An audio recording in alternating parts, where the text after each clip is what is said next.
Bonjour à tous, je suis Aurélie Chevalier de Métatlantique, une association des Pays de la Loire qui regroupe 60 experts de la méthanisation et des nouveaux gaz. Et je suis très heureuse d'animer cette session sur le captage et l'utilisation du bio-CO2 à la demande de l'organisateur. Tout de suite, je vais laisser la parole à Valentin Calfa. Valentin travaille chez Ergar au niveau de la Commission européenne et c'est vraiment un spécialiste de l'échange de certificats d'origine, tout ce qui concerne les gaz renouvelables.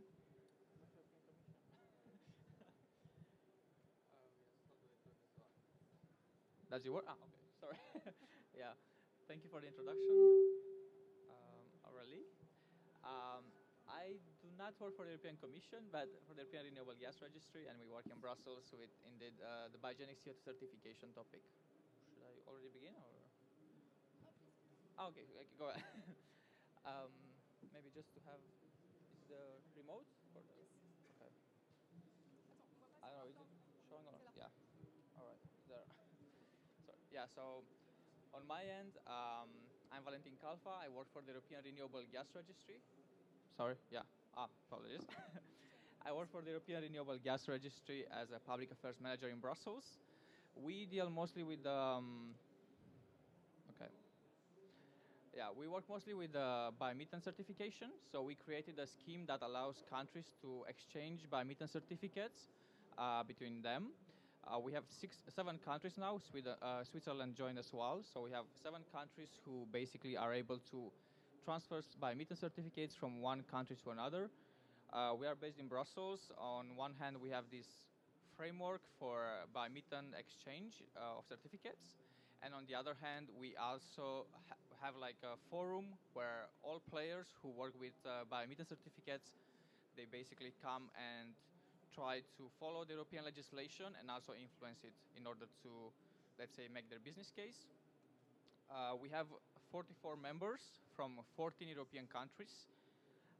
As you can see here, we cover most of the European continent, or the EU countries at least.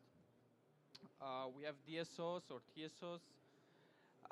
We have biogas associations. We have many traders of biomethane and other stakeholders like the German Biogas Association or the European Biogas Association. And our interest in biogenic CO2 arose like 2 years ago when we were invited in the Biomethane Industrial Partnership. This is a private-public partnership in Brussels, in the European Union, in order to promote the uptake of biomethane and the development of biomethane. And they had a task force actually on 4.1 on biogenic CO2, but mostly biogenic CO2 coming from biomethane, so biomethane CO2. And we were invited to join the task force, and then in April 2023, actually, April last year, they actually launched the reports. I also have a timeline here as well. Yeah, so we were invited to join the BIP task force on biogenic CO2. Then a few months later, we launched the reports. Later on, we actually decided to start our own, let's say, initiative on the certification of biogenic CO2. So at the moment, we have about 16 European associations who are following the topic of biogenic CO2 and are trying to develop a framework for biogenic CO2 certification. They include like CO2 Value Europe, the Carbon Capture and Storage Association, the Biogas Association, as well, Gas Infrastructure Europe. And what we do is that we try to develop a position that would encourage the European Commission to take action and create a framework for the certification of biogenic CO2. And if not, we are willing to develop our own voluntary initiative, as we do with biomethane, a scheme that allows the transfer of biogenic CO2 certificates between countries in Europe. So this is more or less the timeline so far. We have, let's say, 4 project teams that we started with. But maybe to go back a bit, like why do we work on biogenic CO2 certification? Is because we believe this can provide an incentive for the producers. Also, it's a proof of origin for biogenic CO2. And actually, it's, CO2 capture from biogas can be considered biogenic CO2. And the demand is expected to increase. We know that the European Commission is expecting by 2040 about 450 million tons of CO2 to be collected, and out of that, half should be coming from biogenic sources and direct carbon capture from the air. Yeah, so as I mentioned, we started a project teams in Ergar. We had a public workshop last year, and we had about 320 participants. After the workshop in June, we actually had 3 project teams started, 4, but 1 was stopped on the, let's say, in the process. So we have basically 4 project teams. 1, the certification in relation to other legislation, where we try to identify legislation that would be linked to certification of biogenic CO2. Then we have tracking and tracing. How are we going to trace, basically, and the ownership of the biogenic CO2 certificates.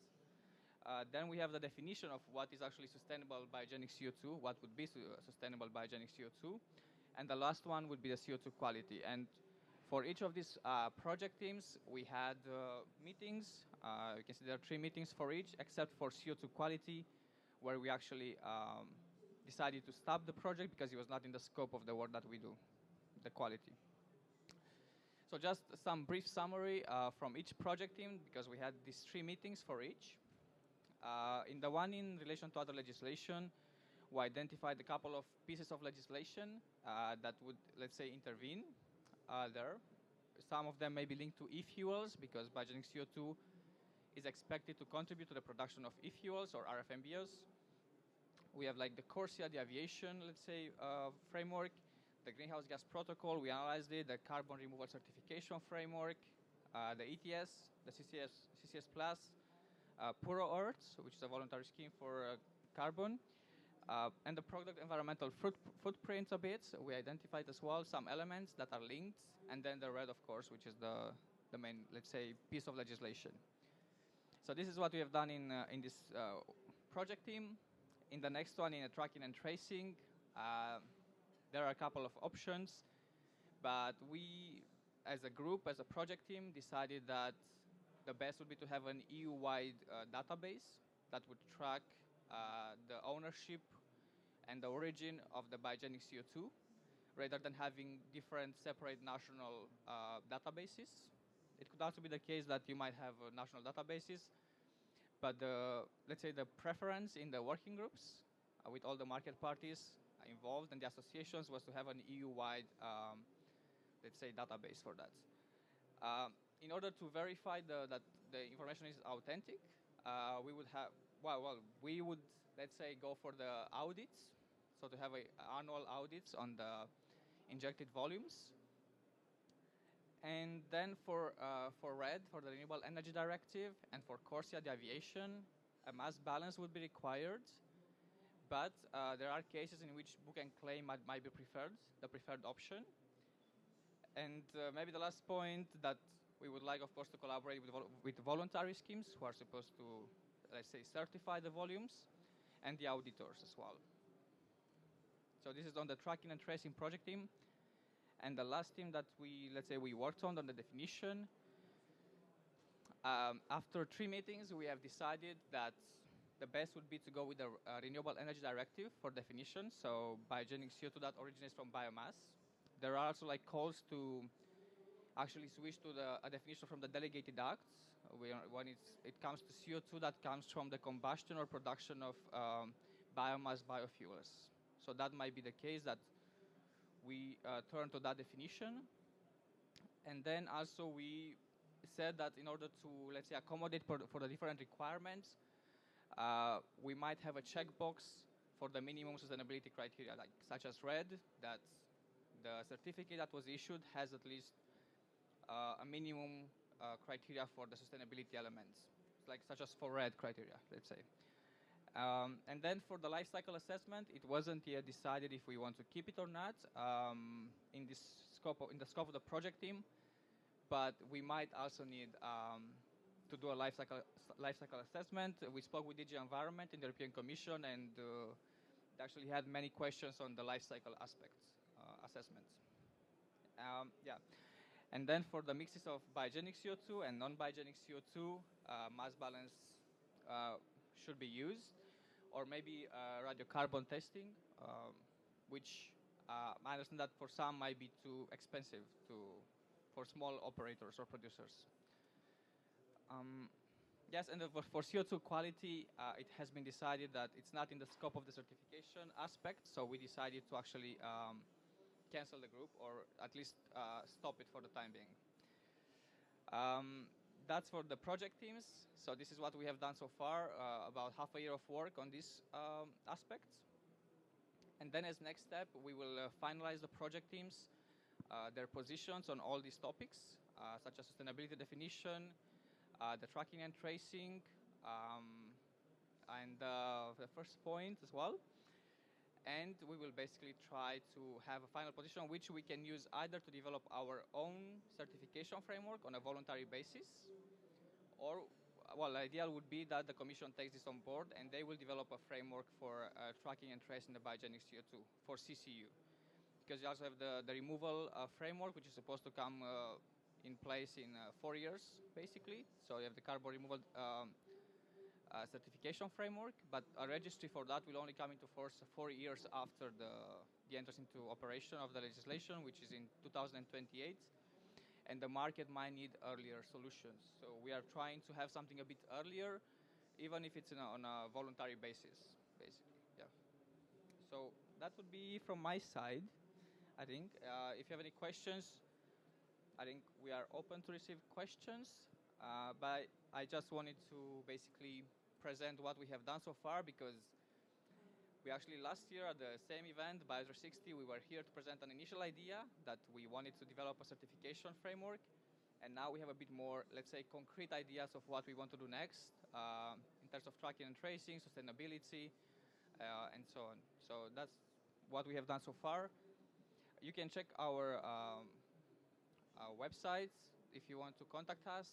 We are still accepting people in the project teams if you would like to join. Now we are kind of in the phase of finalization, like ending the process of the project teams, and we are having joint meetings with all the project teams in one group, just to finalize our position. And then we hope that by Q1, the end of the Q1 this year, we will have a final position which we can use to approach the European Commission and ask for them to develop something as fast as possible. And if we see that it's too slow, as a market initiative, I believe that we will do it, if not. In the way that we do for biomethane, we have done that since 2016. We created a scheme for biomethane certificates, and we believe that we also have the knowledge and capability to develop a scheme for biogenic CO2 certification and tracking and tracing the ownership of that. Yes. But yeah, I'm sorry for speaking in English. I don't speak French, unfortunately. I hope you understood most of the things that I've said. If you have any questions, please feel free to ask. Probably we have 5 minutes or so.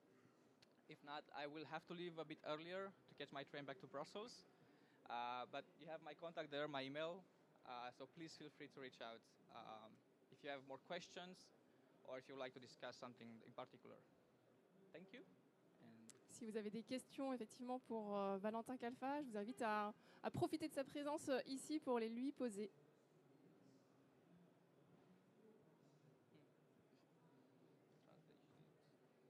Valentin, peut-être qu'on peut se demander quels pourraient être les obstacles au développement d'un marché du bio-CO2. What would be the obstacles to what would prevent a market? Yeah, so there are some obstacles that might, let's say, impede the development of biogenic CO2. But first of all, I think what we need is infrastructure. We spoke with producers. We spoke with potential off-takers as well of biogenic CO2. And what they first need is, well, first regulatory framework that applies to the EU, and then it's transposed into national legislation as well. But I think what they need is finance, first of all, to invest in infrastructure and develop the infrastructure for biogenic CO2. There are also options where we spoke with some producers of biogenic CO2 who are willing to even do it by truck or by train to transport the biogenic CO2. But the cost will be high and they need incentives. They need to be incentivized to basically have, let's say, a benefit from capturing the biogenic CO2, storing it, or in products, or in geological, let's say, places. But yes, I would say regulatory aspects needs to be tackled, and then infrastructure, and definitely incentives. I think these are the three main points that producers and even off-takers they need to have. And maybe even a demand side, that's already kind of in the works, that there will be let's say, a requirement to have biogenic CO2 to produce e-fuels. So that's definitely also of interest. Yes, and that's it from me. If you have any questions again, please feel free to reach out. Merci beaucoup, Valentin Calfa. N'hésitez pas, il va être encore dans la salle un petit moment, mais quelques minutes, mais ensuite il part prendre son train. Donc si vous avez des questions que vous ne voulez pas poser en direct, profitez de sa présence ici ensuite. On va laisser la parole maintenant à Emeline Gigot. Emeline est ingénieure chimiste, spécialiste des énergies renouvelables. Et au sein de l'AT2E, elle a pris en charge le pilotage du groupe de travail sur la valorisation du CO2. Merci Aurélie pour cette présentation. Donc, bonjour à toutes et à tous. Effectivement, je vais vous présenter donc, le projet de mise à jour de kit canalisation de transport de bio-CO2 et de gaz de biomasse. Cette mise à jour, elle englobe donc ces gaz issus de la méthanisation, mais aussi de la gazification.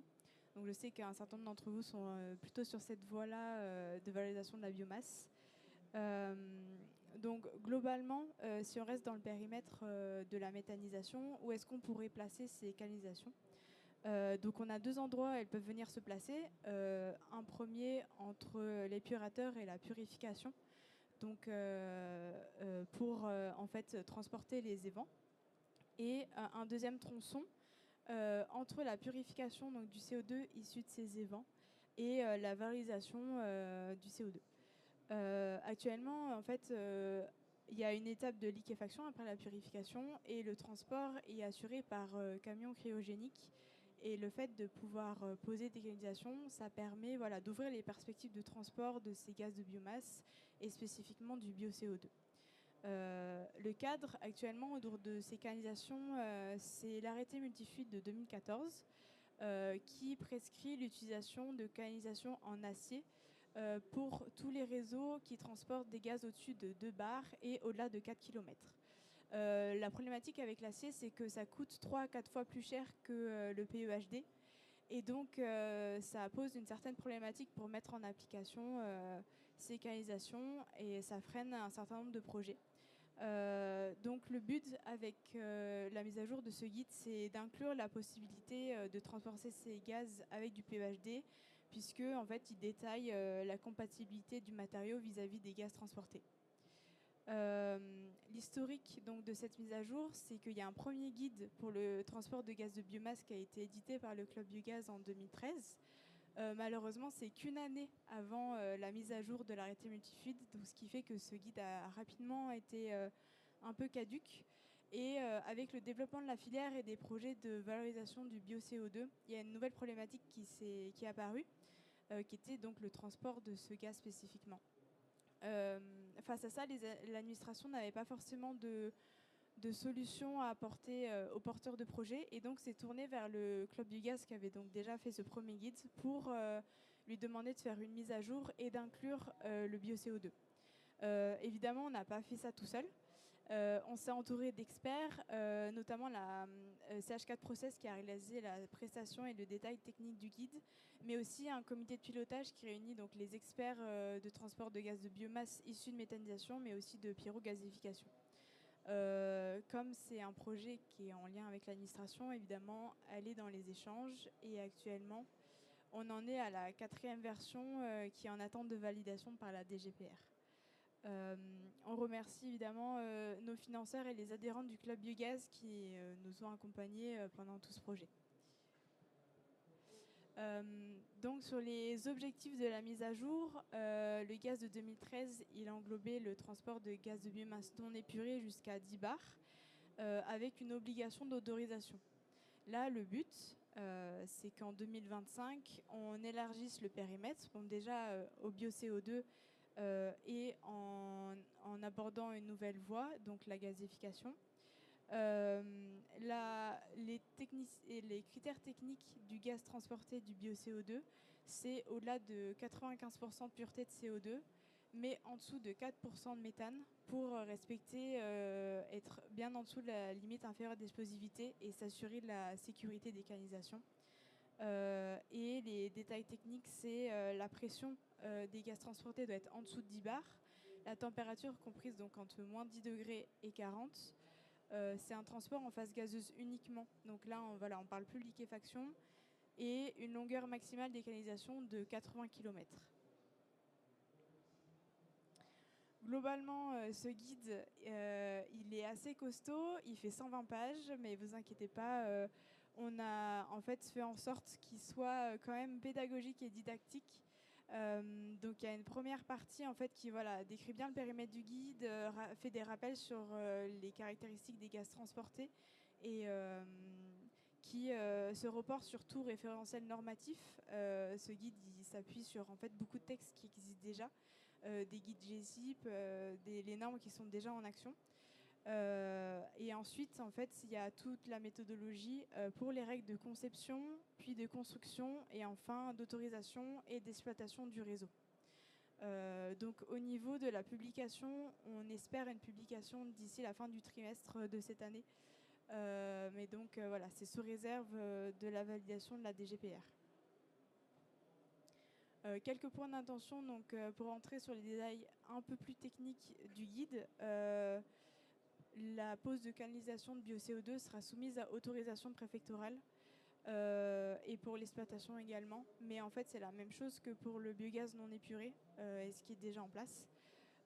Dans le cas où le bio-CO2 en fait, est trop riche en méthane, et dans ce cas-là, il est déclassé de cette catégorisation bio-CO2 et il repasse dans une catégorie biogaz non épuré. Il y a une autorisation qui est certes plus obligatoire, mais elle est quand même conseillée. Et en cas de pas d'autorisation, il faut mettre en place des mesures compensatoires, notamment de sectionnement et de détection de méthane, donc 2 fois par an, comme pour les canalisations dans les sites ICPE. Au niveau des tronçons, en fait, le but c'est de s'assurer d'un contrôle du réseau de transport et donc d'avoir des sectionnements réguliers en amont, en aval, à chaque branchement et tous les 10 km du réseau.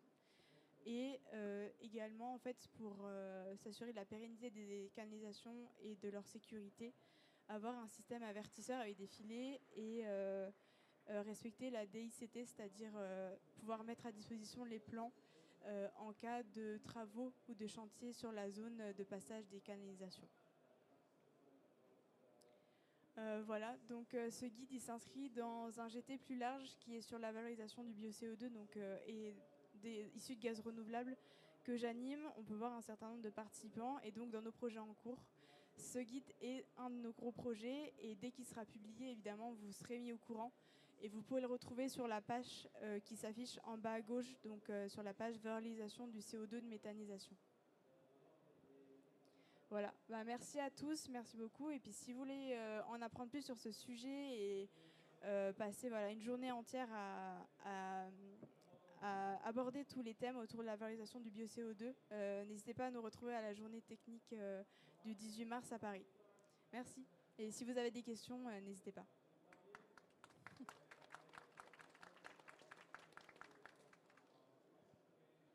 Merci Emeline pour tout ce travail et aussi tout l'effort pédagogique important et bienvenu.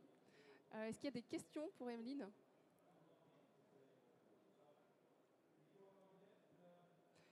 Peut-être que vous pouvez nous expliquer dans quel cas ce guide pourrait s'appliquer, quel pourrait être son usage ? Oui, tout à fait. Donc, en projet concret qu'on pourrait imaginer, en fait, ce serait par exemple une des voies de valorisation du CO2 actuellement, c'est dans les serres. Et on pourrait imaginer une canalisation qui relie directement en fait, le producteur de bio-CO2 aux serristes et en fait, qui permet d'éviter cette étape coûteuse en énergie et en capacité de liquéfaction pour transporter ce CO2. Un autre exemple, ça pourrait être en fait de mettre en commun les flux de bio-CO2 issus de méthanisation. C'est vrai que la méthanisation, c'est assez diffus sur le territoire. Et là, de pouvoir mettre en commun les flux avant purification et liquéfaction, ça permettrait de bénéficier des coûts de coûts d'échelle et d'avoir une plus grosse production annuelle. Merci.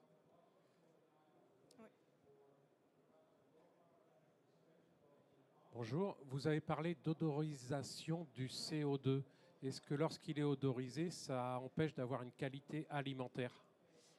L'autorisation, ça ne concerne pas le bio-CO2, ça concerne seulement le biogaz. Donc quand il y a une part significative de méthane, c'est-à-dire au-delà de 4%, et justement avec la mise à jour du guide, cette autorisation ne sera plus obligatoire. Elle sera conseillée pour des mesures de sécurité, mais en fait il n'y aura pas d'obligation. Donc pour ce qui est l'alimentarité du bio-CO2, en fait il n'y a pas d'autorisation, donc ça ne gêne pas cette qualité-là.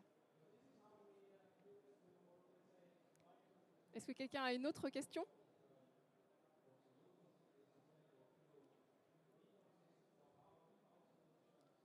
Bon, merci beaucoup, Emeline. Merci à tous. On va laisser la parole maintenant à Laurent Musard qui nous arrive directement sur la scène. Donc Laurent de Natran, le nouveau nom de GRT Gaz. Effectivement, il faut s'y habituer. Voilà. Bonjour, désolé du retard. L'idée, c'est de parler après de la normalisation des canalisations. C'est la partie vraiment transport du CO2. Donc, je suis Laurent Musard au sein de la société Natran aujourd'hui, ex-GRT Gaz, qui s'occupe historiquement du transport de méthane, mais qui, depuis quelques années maintenant, s'est lancé dans le transport d'hydrogène et du CO2.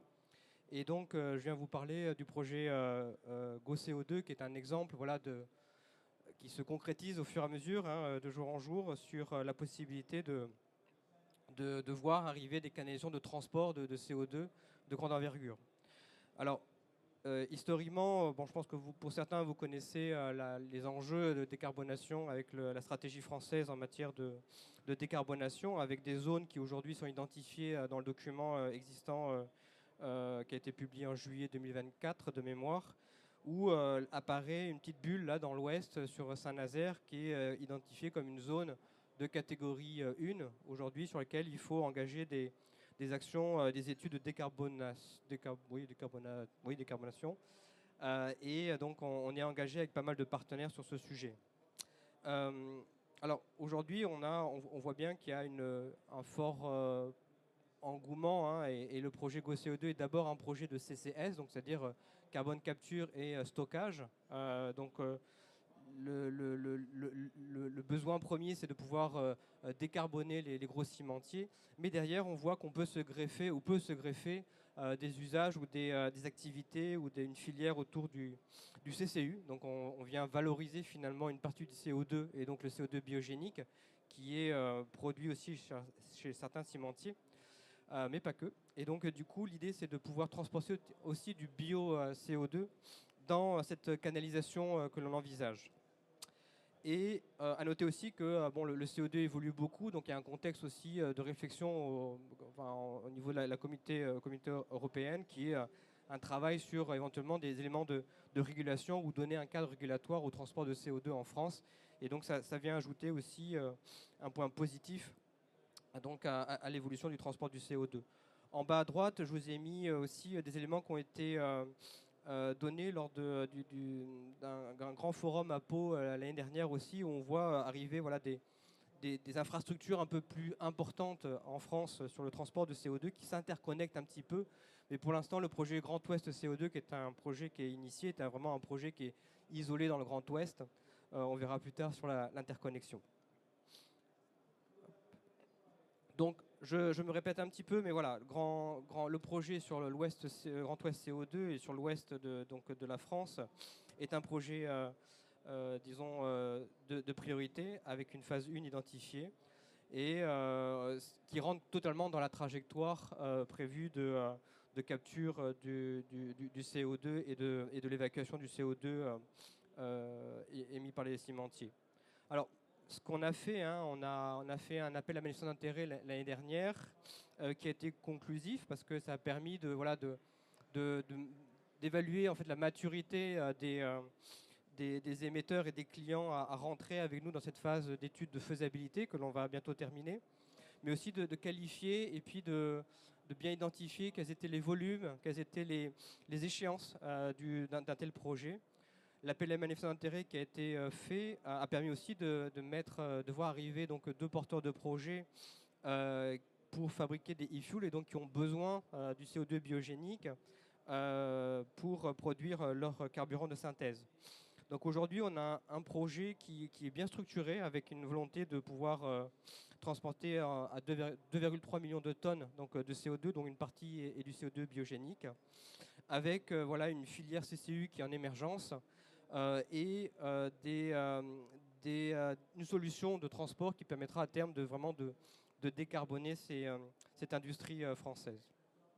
Alors, on ne s'en arrête pas là.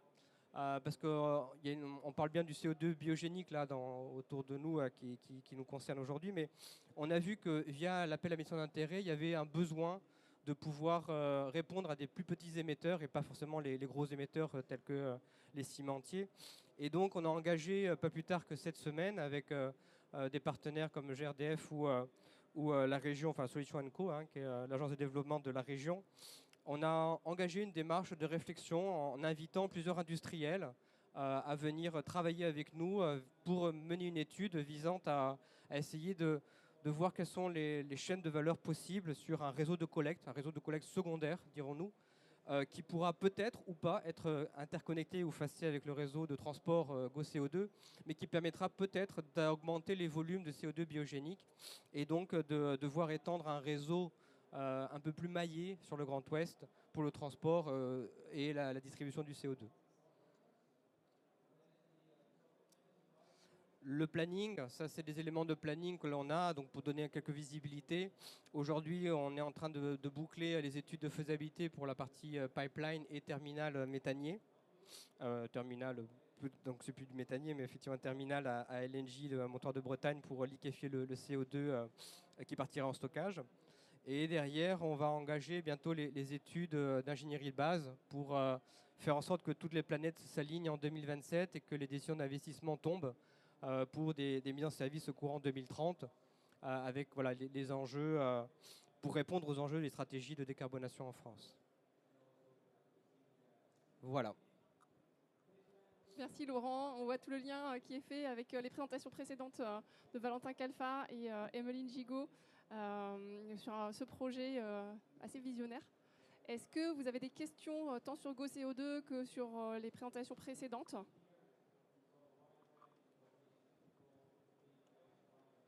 Hello, this is Pablo from the European Biogas Association. I was just wondering with this kind of transport and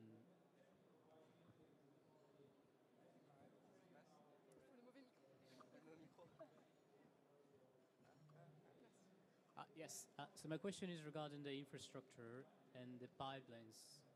What's the idea behind the CO2 quality of those pipelines? What kind of quality requirements are you thinking of? How will that work in the future? Je réponds en anglais ou en français Anglais, en français, ok. Donc par rapport à la qualité du CO2, donc il y a un vrai enjeu de trouver la pureté du CO2 qui convient à tout le monde. Et donc on a un travail aujourd'hui qui est engagé avec GRTgaz, Natran, pardon, qui est dans des groupes de normalisation française et européenne. Et l'idée, c'est de réfléchir à trouver le dénominateur commun le plus intéressant pour que tout le monde puisse accéder à l'infrastructure, quitte à avoir des systèmes de purification du CO2 à des points bien spécifiques en fonction des besoins ou des usages que l'on aurait. Donc aujourd'hui, on est autour de 95% du pureté de CO2, sachant que ce n'est pas tant le grade qui est important que les composants qu'il y a dans le CO2 qui peuvent avoir des complexités, tant pour l'intégrité de nos canalisations que pour des usages, pour ceux qui font du e-fuel par exemple. Donc voilà, aujourd'hui on est sur un 95% pureté CO2. Ça va sans doute évoluer. Il y a des chantiers de normalisation en cours, mais c'est un ordre de grandeur. I'm sorry because when you speak in English, you have to take one red microphone. C'est rouge pour parler en anglais si tu veux juste. Did you understand all the? Well, maybe we can speak later together. Oui, ça marche. Merci beaucoup pour cette présentation. Vous avez parlé que de CO2 biogénique. Pourtant, ça vient des cimenteries. Donc, on serait un peu sur... finalement, est-ce qu'il n'y aurait pas un peu un risque aussi après 2037, je crois, quelque chose comme ça, Et comment vous allez intégrer aussi les CO2 vraiment biogéniques, cette fois-ci de méthanisation ou de BBCU? Donc du coup, ouais, dans les 2,3 millions de tonnes de CO2, une bonne partie est dédiée au CCS, donc du CO2 fossile, hein. Une petite partie aujourd'hui est du CO2 biogénique, et ce CO2 biogénique va être envoyé vers les porteurs de projets donc de e-fuel, hein, majoritairement. La démarche qu'on a engagée là, lundi dernier vise bien à aller chercher finalement d'autres émetteurs de CO2, et généralement c'est plutôt des émetteurs de CO2 biogéniques, mais pas que, mais on vise aujourd'hui les CO2 biogéniques pour massifier ces volumes de CO2 biogéniques dans les canalisations. Après, il faut avoir des exutoires sur le CO2 biogénique, et là c'est aussi un vrai sujet qui est trouver des consommateurs qui soient prêts à récupérer ce CO2 biogénique et l'utiliser pour leur fin, même alimentaire, pourquoi pas. Mais aujourd'hui, donc les 2,3 millions, il y a bien du CO2 fossile et du CO2 biogénique dedans, et on cherche à massifier les volumes avec notamment des études une étude qu'on doit lancer sur 2025 pour du CO2 éventuellement biogénique en plus.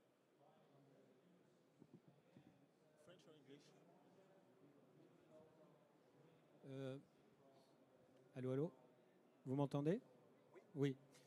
Daniel Fat, Easy CO2, vous venez de dire quelque chose sur l'alimentarité de ce CO2 qui serait véhiculé dans des canalisations avec une telle massification. Je pense que ça, c'est pas réaliste dans la mesure où l'alimentarité, c'est pas une question d'analyse, c'est une question de traçabilité, d'origine, etc. Et à partir du moment où on massifie avec un mixte tel que celui que vous venez de décrire, ça fonctionnerait pas.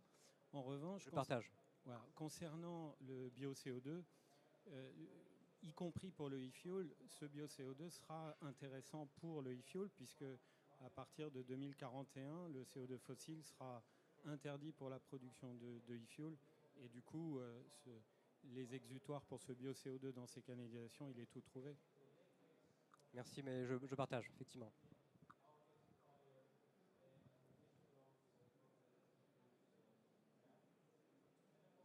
Pas d'autres questions.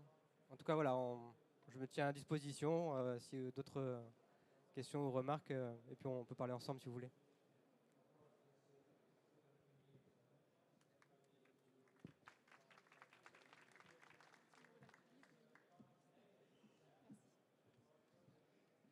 Merci à tous les trois, en tout cas, pour vos présentations. Et puis, je vais laisser la parole maintenant à Carole Couer de Verde Mobile. Carole est ingénieure, docteur en environnement et énergétique. Elle a une nombreuse expérience, tant pour diverses collectivités à la pointe dans les gaz renouvelables. Et aujourd'hui, elle est responsable R&D chez Verde Mobile. Développement. Mais bon, bonjour à tous, merci beaucoup. Alors aujourd'hui, moi j'interviens en partenariat avec Damien et Stéphane qui vont intervenir juste après moi. Donc la présentation de 15-20 minutes, on va la faire tous les trois. Et ce qu'on voulait, c'était vous montrer, vous faire état d'un projet concret, du captage jusqu'à l'utilisation du CO2 sur toute la chaîne. Et donc moi, je vais commencer par la partie captage du bio-CO2. Alors pour ceux qui ne connaîtraient pas encore Verde Mobile Biogaz, nous sommes une PME vendéenne spécialisée dans la valorisation de gaz d'origine renouvelable. Alors notre activité historique, c'est l'épuration du biogaz en biométhane par PSA et filtration membranaire. Et au fil du temps, pour répondre aux besoins de nos partenaires, de nos clients et du marché, nous avons développé d'autres solutions de valorisation de gaz. Comme vous pouvez le voir en bleu clair, une installation de production de biohydrogène à partir de biogaz dans le cadre d'un projet qui s'appelle Va Biogaz en 2014 dans le Tarn, dans le département du Tarn. Puis en 2018, une première installation de liquéfaction de biométhane pour transporter le biométhane jusqu'à un point d'injection dans le réseau de gaz naturel à peu près 15 km. Et enfin, depuis un petit peu plus de 4 ans, nous avons mis il y a un petit peu plus de 4 ans en service notre première installation de captage et de valorisation de bio-CO2 sur site de méthanisation. Aujourd'hui, donc, nous avons mis en service 11 installations en France de captage et de valorisation de bio-CO2 pour une capacité annuelle totale d'un peu plus de 40 000 tonnes par an du coup, de bio-CO2 capté. Et sur ces 11 installations, nous en exploitons nous-mêmes 8. Donc je vais vous expliquer après ce que ça implique et comment on procède sur ces installations-là. Et on estime que d'ici un petit peu plus d'1 an, on aura, si tout se passe bien, au moins doublé cette capacité installée, donc à horizon fin 2025, début 2026. Alors, le cas concret, il est là, du coup. Donc, dans le cas de l'approvisionnement en CO2 pour Cryonomic, on va aller chercher à produire, épurer et liquéfier le off-gaz de méthanisation sur le site de Métavie. C'est un site qui a été mis en service en novembre 2022. On a depuis ce site commercialisé un petit peu plus de 5000 tonnes de bio-CO2 déjà, dont une petite partie pour Damien. Alors l'installation que vous voyez sur cette photo, c'est une installation type. Toutes nos installations ressemblent à peu près à ça, quel que soit le dimensionnement, même notre plus grosse qui fait quasiment 11 000 tonnes par an de bio-CO2 capté. Le process, on va en parler très très brièvement, on peut dire que c'est en 3 grandes étapes. La première étape, c'est la préparation du off-gaz, donc on va chercher à aller filtrer les éléments soufrés, les COV en particulier. Et ensuite, dans le premier conteneur, on va aller chercher à compresser ce gaz et à le sécher. On va dire que c'est l'étape la plus importante de préparation, sur laquelle on va pouvoir aussi venir récupérer de la thermie pour les besoins de la méthanisation sur le site sur lequel on s'est implanté. Et sur la deuxième grande étape, qui est dans le deuxième conteneur, on va aller chercher l'étape de liquéfaction et de distillation, ce qui va nous permettre à la fin d'obtenir du bio-CO2 liquide pur, de qualité alimentaire supérieure à 99,9%. Et la dernière étape, c'est l'étape de stockage qu'on voit d'ailleurs sur la photo aussi dans une cuve. Donc on peut avoir 1 ou 2 cuves, voire même 3 cuves, ça dépend des sites de stockage. Et ensuite, on vient s'approvisionner dans cette cuve et transporter par camion le bio-CO2 liquide jusqu'à notre client. Donc dans le cas de Métavie, nous exploitons l'installation, c'est-à-dire que nous occupons de tout, et quand on exploite cette installation, on va aussi derrière commercialiser le fluide, le bio-CO2, et en assurer la logistique. Donc pour la contractualisation, on a des clients dans différents secteurs. Donc j'en dirai pas trop parce que là aujourd'hui c'est Damien et Stéphane qui vous parleront plutôt de la partie exutoire. Mais il est peut-être important de noter, c'est que nous avons nos propres équipements pour la logistique. Donc on est équipé de 6 citernes et de 5 ISO pour pouvoir transporter ce bio-CO2 et s'assurer aussi d'une certaine traçabilité, notamment au niveau de la qualité du bio-CO2, sur toute la chaîne, de la production jusqu'à l'utilisation. Dans le cas du projet dont on parle aujourd'hui, on est à une distance d'environ 200 km entre le point de production et le point d'utilisation, ce qu'on considère être une limite haute dans le cadre du développement d'écosystèmes locaux. On aimerait tous avoir des projets où on livre le client à moins de 200, voire même à moins de 100 km. Et en fait, on voit qu'au début, c'est difficile quand on a peu d'installations. Mais plus on développe des installations partout sur le territoire, plus c'est facile d'aller atteindre ces 200 km. Et nous, en tout cas, c'est notre objectif. Et c'est pour ça qu'on essaye d'avoir plusieurs installations sur l'intégralité du territoire pour aller livrer nos clients au plus proche et au plus court. Sur le cas de la glace carbonique, puisque c'est le cas qui va nous intéresser aujourd'hui, en fait, je pense que je ne vais pas te spoiler. J'avais mis pourquoi en fait tu travailles avec nous, mais je pense que tu le diras après. Donc je vais passer cette étape et tu en parleras aussi bien que moi. Moi, je vais peut-être juste, dernière slide, m'arrêter sur... alors je ne sais pas si le titre c'est savoir-faire qui va le mieux ou sur les points d'importance ou les points de vigilance. En tout cas, ce qui est certain, c'est que donc on a nous maintenant une expérience d'un peu plus de 4 ans sur cette filière. Et c'est vrai que c'est important de dire que oui, on a l'expérience sur la partie technologique, puisque c'est notre cœur d'activité, de développer des installations qui sont performantes, améliorées d'un point de vue énergétique surtout. Alors pas uniquement, mais c'est parce que je pense que vous le savez, surtout sur une unité de liquéfaction de bio-CO2, on va utiliser pas mal d'électricité qui va conditionner aussi le prix de la molécule en fin. Donc avoir de la R&D, de l'innovation autour de l'efficacité énergétique, c'est plus qu'important et c'est un peu la fibre aussi et l'ADN de Verde Mobile Biogaz. Donc bien sûr, on a cette expérience sur la technologie, mais pas uniquement. Comme je viens de le dire, étant donné qu'on maîtrise la chaîne complète de la production jusqu'au client final, on a développé une certaine expertise aussi sur la filière bio-CO2 au sens large. C'est-à-dire qu'on a une connaissance de plus en plus fine, j'oserais pas dire une totale, parce qu'on apprend tous les jours, mais de plus en plus fine des besoins des clients finaux, qui ne sont pas tout le temps les mêmes, hein, ça on s'en rend bien compte, et aussi des besoins de nos partenaires exploitants de méthanisation avec qui on va développer les installations et où on va aller mettre nos installations de captage de bio-CO2. J'en ai parlé tout à l'heure, le fait de pouvoir aussi maîtriser la partie logistique, c'est pas rien. On parlait de traçabilité, on parlait d'être sûr que tout était bien géré. Alors Daniel en parlerait mieux que moi, mais effectivement quand on parle de qualité alimentaire, je suis d'accord, on ne doit pas parler juste de qualité en tant qu'analyse physico-chimique, même si c'est très important.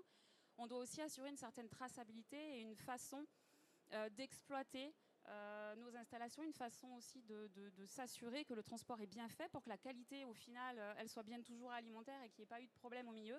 Étant donné que nous on est présent sur toute la chaîne, on apprend sur tout ça, mais aussi on optimise au quotidien et on a cette maîtrise là. Et enfin, peut-être pour finir, on a aussi développé des modèles commerciaux de fait de cette expérience qui sont vraiment adaptés à chaque cas. On peut tout à fait commercialiser une installation, vendre une installation et en assurer la maintenance. On peut, je l'ai dit, exploiter nous-mêmes. On peut aussi réaliser des co-investissements. En fait, on s'adapte un petit peu aux besoins de nos partenaires et on les accompagne au mieux pour qu'au final, le CO2, le bio-CO2, du coup, soit commercialisé de la meilleure façon possible. Et ce qui est certain, c'est qu'avec l'offre all-inclusive, où on intervient finalement de A à Z, et ben ça peut aussi permettre, dans certains cas, c'est pas adapté à tous les projets, mais ça peut permettre d'avoir un petit peu moins de tracas aussi pour l'exploitant de méthanisation. Et puis aussi de rassurer les clients finaux, puisqu'en fait les clients finaux, quand on arrive en leur disant on exploite plusieurs installations sur le territoire, on a une capacité installée de plus de 40 000 tonnes par an, ben, ils savent que de toute façon, si à un moment donné, l'installation de production qui leur est dédiée, entre guillemets, a un problème, on pourra les livrer de toutes les autres installations à côté. Et donc, il n'y a quasiment pas de rupture d'approvisionnement. Et pour certains clients, au-delà de la qualité, la rupture d'approvisionnement est un critère, enfin plutôt la non-rupture d'approvisionnement est un critère qui est très important. Voilà. J'en dirai pas plus parce qu'il faut laisser du temps à mes collègues et je passe la main à Damien. Merci Carole.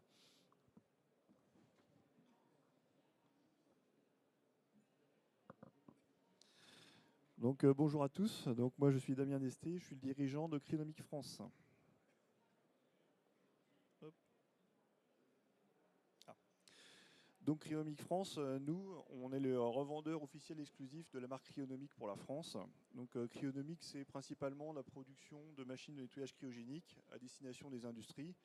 Donc le nettoyage cryogénique, pour ceux qui ne connaissent pas, en gros c'est du sablage à la glace carbonique. Voilà, pour simplifier. Il y a beaucoup de vidéos qui circulent sur YouTube, je vous laisserai regarder, on trouve ça un petit peu partout. On a une spécificité, c'est que nous, on produit nous-mêmes notre propre glace pour nos clients. Les clients cryonomiques, pour dire un peu qui c'est, le premier client actuellement en termes de glace, en termes d'équipement, c'est Safran, qui a des machines automatisées. Le deuxième client, c'est le groupe Total, via ses usines Hutchinson, des choses comme ça. GRT Gaz est un client aussi, pour faire du nettoyage de tuyaux, de process, etc. Et 50% de l'activité, c'est les entreprises de propreté, dont Atalian, dont Stéphane Travers qui est là aujourd'hui, qui a un parc à peu près de 40 machines et qui fait du nettoyage. Voilà, il vous expliquera un peu chez qui il en fait. Donc il se sert de notre matériel pour faire ça. Donc à Évron, nous on produit 600 tonnes de glace carbonique par an. On a installé 320 machines alors c'est des blasters, c'est pas des machines de production, hein, des blasters, de machines de nettoyage cryogénique depuis 2008. On installe aussi des palettiseurs de temps en temps, c'est plus rare, c'est à peu près un par an maximum. Voilà, on livre la glace, on va dire, sur 90% du territoire à peu près en 24 heures, et on a une capacité de production de 1 tonne à l'heure de glace carbonique. Donc on a 2 cuves de CO2 aujourd'hui, on a une cuve de CO2 type air liquide, voilà, ancienne génération, et depuis l'année dernière, on a investi dans notre propre cuve de CO2, et aujourd'hui c'est Verde Mobile qui nous l'alimente.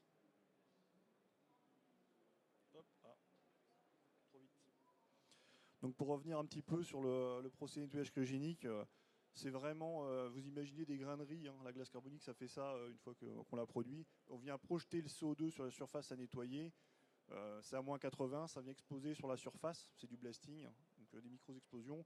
Le CO2 retourne à l'atmosphère, par contre nous on reste que les résidus chez le client, donc c'est vraiment ça. Donc c'est un nettoyage sans contact, sec aussi surtout, donc il n'y a pas d'eau, on peut démonter directement après.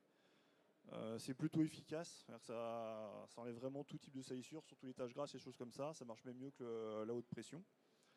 Pas de résidus et sécurité, voilà, y a pas, on peut intervenir sur des armoires sous tension, des choses comme ça, comme c'est du CO2, il n'y a pas d'humidité, donc ça permet de répondre à pas mal de besoins. Là sur la photo, c'est quelqu'un qui est en train d'intervenir en agroalimentaire. Donc sur la photo, on voit un blaster, hein, c'est une grosse sableuse, voilà, on branche de l'air comprimé dessus et on vient projeter la glace. Donc je parlais des secteurs de nos clients. Donc l'industrie automobile, même si ça a baissé, ça reste un client important pour nous. Le nucléaire, donc le nettoyage, alors on nettoie en zone en cryogénie, on nettoie aussi tout ce qui est cheminée de refroidissement. Donc quand les grands tours sont arrêtés, c'est nettoyé avec des machines spécifiques. L'agroalimentaire, depuis à peu près 2-3 ans, avec une forte accélération. Donc nettoyage de process, d'outils de coupe, voilà, même de convoyeurs, ça va, tout ça. Les entreprises de nettoyage, donc là je laisserai Stéphane développer là-dessus. Tout ce qui est maintenance industrielle au sens large, hein, ça va de SNCF, voilà, en passant par Airbus ou tous leurs sous-traitants, etc. L'aérospatial, encore une fois, Safran fait partie des gens qui développent des procédés en collaboration avec nous sur des machines automatisées, sur du traitement thermique principalement.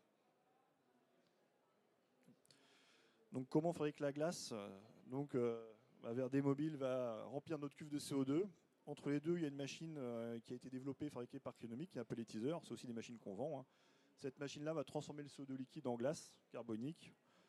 On met ça dans un conteneur et puis après, ça part en livraison chez nos clients. Voilà. Donc, depuis Évron, on alimente de la Pointe Bretonne. Voilà, ça arrive qu'on envoie jusqu'à Strasbourg. Donc, en pointe, on peut monter une tonne 5 à l'heure, mais dans la réalité, on est plus près d'une tonne. Quand une tonne 5, c'est vraiment qu'on met les machines à fond, donc on évite. Voilà, le type de conditionnement, on envoie ça en bac durable et on peut envoyer ça aussi en bac perdu pour certaines applications où on ne peut pas faire ressortir les bacs. On parlait du nucléaire tout à l'heure, en zone, on ne peut pas faire entrer un bac, après on ne peut plus le ressortir. Et après, le transport, ça se fait avec des véhicules, donc soit des utilitaires légers, voyez, des choses qui font à peu près 300 km autour de notre base, et après c'est du poids lourd classique. Donc le bio-CO2, là on voit l'installation, donc on voit l'ancienne cuve et la nouvelle. L'idée c'est d'essayer de passer le plus vite possible à 50% de bio-CO2, donc sur nos 1300 tonnes achetées. Alors pour ça, on est encore l'année dernière, c'était une phase de transition, on n'y est pas arrivé, on n'était clairement pas à 50%, mais il faut aller voir les clients, il faut convaincre de changer. Le bio-CO2 aujourd'hui reste un peu plus cher, donc il y a cet aspect-là qui joue quand même. Mais voilà, depuis janvier, on a une forte accélération quand même de la demande et les clients sont en train d'y passer doucement.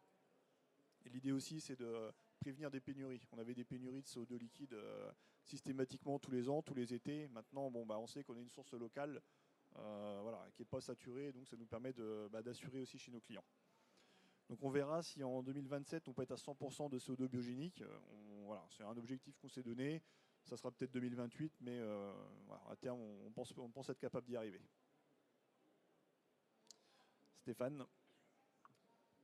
Bonjour à tous, pour ma part. Donc Stéphane Travers, donc expert métier au sein de la direction des marchés industriels du groupe Atalian. Et donc le groupe Atalian, c'est un groupe international qui intervient. Nos métiers de service sont d'abord la propreté et puis effectivement des lignes de service qui sont associées au FM, à la sécurité, implantées sur l'ensemble de la partie européenne.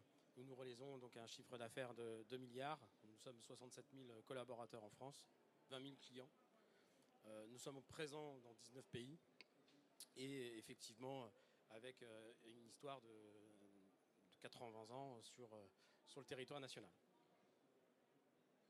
Voilà, donc la direction des marchés industriels, pour faire rapidement, nous avons trois activités, Atalian propreté en industrie, Atalian logistique et Atalian nucléaire. On retrouve les domaines d'activité dans lesquels Damien exprimait les usages du nettoyage cryogénique dans ces univers, et effectivement on intervient dans ces 3 univers.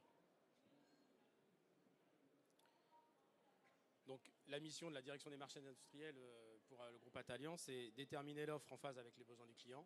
Ça, je pense que tout le monde autour de la table est capable de pouvoir le dire. Proposer de nouvelles solutions d'investissement. Donc on parlait tout à l'heure, ça fait partie des modèles économiques que nous proposons à nos clients sur le co-investissement d'installation, garantir la compétence métier du management de proximité. Nous sommes là en service support à l'ensemble de l'exploitation et des collaborateurs d'Atalian, développer l'innovation technique pour le compte de nos clients, et enfin créer des solutions sur mesure en fonction de leur process, puisque nous intervenons dans l'ensemble des métiers de l'industrie sur le territoire national. Bon, pour revenir à l'activité du nettoyage cryogénique, depuis 3 ans, nous avons connu une forte croissance, puisque, alors pour ma part, une expérience de plus de 20 ans dans le nettoyage cryogénique, chez un concurrent d'Atalian pendant plus de 25 ans, et depuis 5 ans maintenant dans le groupe Atalian. Et donc depuis maintenant, depuis 2021, on a redéveloppé le produit nettoyage cryogénique chez Atalian, et on a effectivement fait une forte progression depuis 2021, avec aujourd'hui aux environs de 1 million d'euros de chiffre d'affaires par an, qui représente en gros entre 150 et 250 tonnes de CO2 à destination du nettoyage, et pour environ 5000 heures par an. Pour nous, c'est une activité à très haute valeur ajoutée, à la fois dans la technicité, mais aussi dans la réalisation et dans les besoins de nos clients, puisque nos clients ont fortement mécanisé et robotisé leurs process. Ces process, en tout cas, sont contraints à l'eau, ou en tout cas à la diminution de la quantité d'eau pour le nettoyage. Et donc le nettoyage cryogénique vient s'incrémenter et bien se caler dans ces nouveaux usages et dans ces nouvelles demandes. Donc le principe de fonctionnement, on l'a vu tout à l'heure rapidement avec Damien, c'est une source d'air comprimé, un traitement d'air, une machine de tir et un opérateur qui va effectivement réaliser ces opérations de nettoyage cryogénique sur les process de nos clients dans leur environnement, afin d'avoir l'efficacité du nettoyage cryogénique, c'est-à-dire une méthode de nettoyage à sec qui ne dégrade pas les supports. Et effectivement, on a l'ensemble de ces résultats avec le nettoyage cryogénique. Voilà, donc 3 effets majeurs, hein. Le premier, c'est le choc thermique, hein, on est à moins 80. Le deuxième, c'est l'effet mécanique et effectivement la vitesse du CO2 qui est blastée sur les supports. Et enfin, la phase de sublimation qui est la plus importante, puisque le CO2, lorsqu'il se sublime, il prend 700 fois son volume. C'est ce qui fait l'énergie du nettoyage cryogénique. Voilà, donc nous, on intervient pour le compte de nos clients chez des grands comptes que vous pouvez retrouver sur le territoire national, que ce soit dans l'agroalimentaire, que ce soit dans l'industrie aéronautique, dans l'agroalimentaire, et puis après l'ensemble de l'agrotransformation et tout ce qui est industrie d'emballage. Voilà, donc nos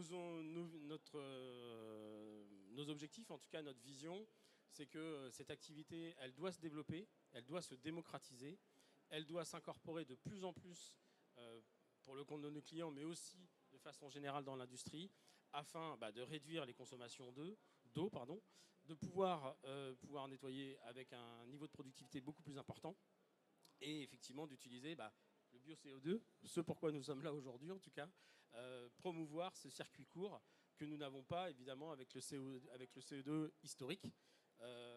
Donc voilà, ça fait partie en tout cas des visions RSE qu'on peut avoir autour de nos prestations, mais surtout aussi pour le compte de nos clients. Donc aujourd'hui, c'est de la prestation de service, hein, donc à savoir la réalisation de prestations de nettoyage chez nos clients, mais on a aussi l'objectif de pouvoir aussi produire en rang 2 dans nos unités de production, puisque Atalian a aussi des usines de production en France, et donc on a pour objectif en tout cas de pouvoir produire du CO2 pour mieux mailler le territoire et pouvoir évidemment développer cette activité. Donc aujourd'hui, on fait 1 million d'euros de chiffre d'affaires. Notre objectif à l'horizon 2028, c'est d'en faire 2. Donc ça veut dire qu'aujourd'hui, on est entre 200 et 250 tonnes. Si on pouvait atteindre les 500, en tout cas, ça nous permettrait en tout cas de pouvoir encore promouvoir ce sujet et de l'accompagner encore plus, parce que combien même il existe depuis très longtemps, pour autant, ça reste toujours une innovation, parce que il a eu du mal à s'incrémenter dans les process de nos clients, mais plus ça va, plus c'est facile, plus c'est agile, par le matériel, par la disponibilité du CO2, fait qu'on arrive aujourd'hui à mieux le vendre et à mieux le promouvoir. voilà, si vous avez des questions sur le nettoyage cryogénique, je suis à votre disposition. En espérant avoir été clair.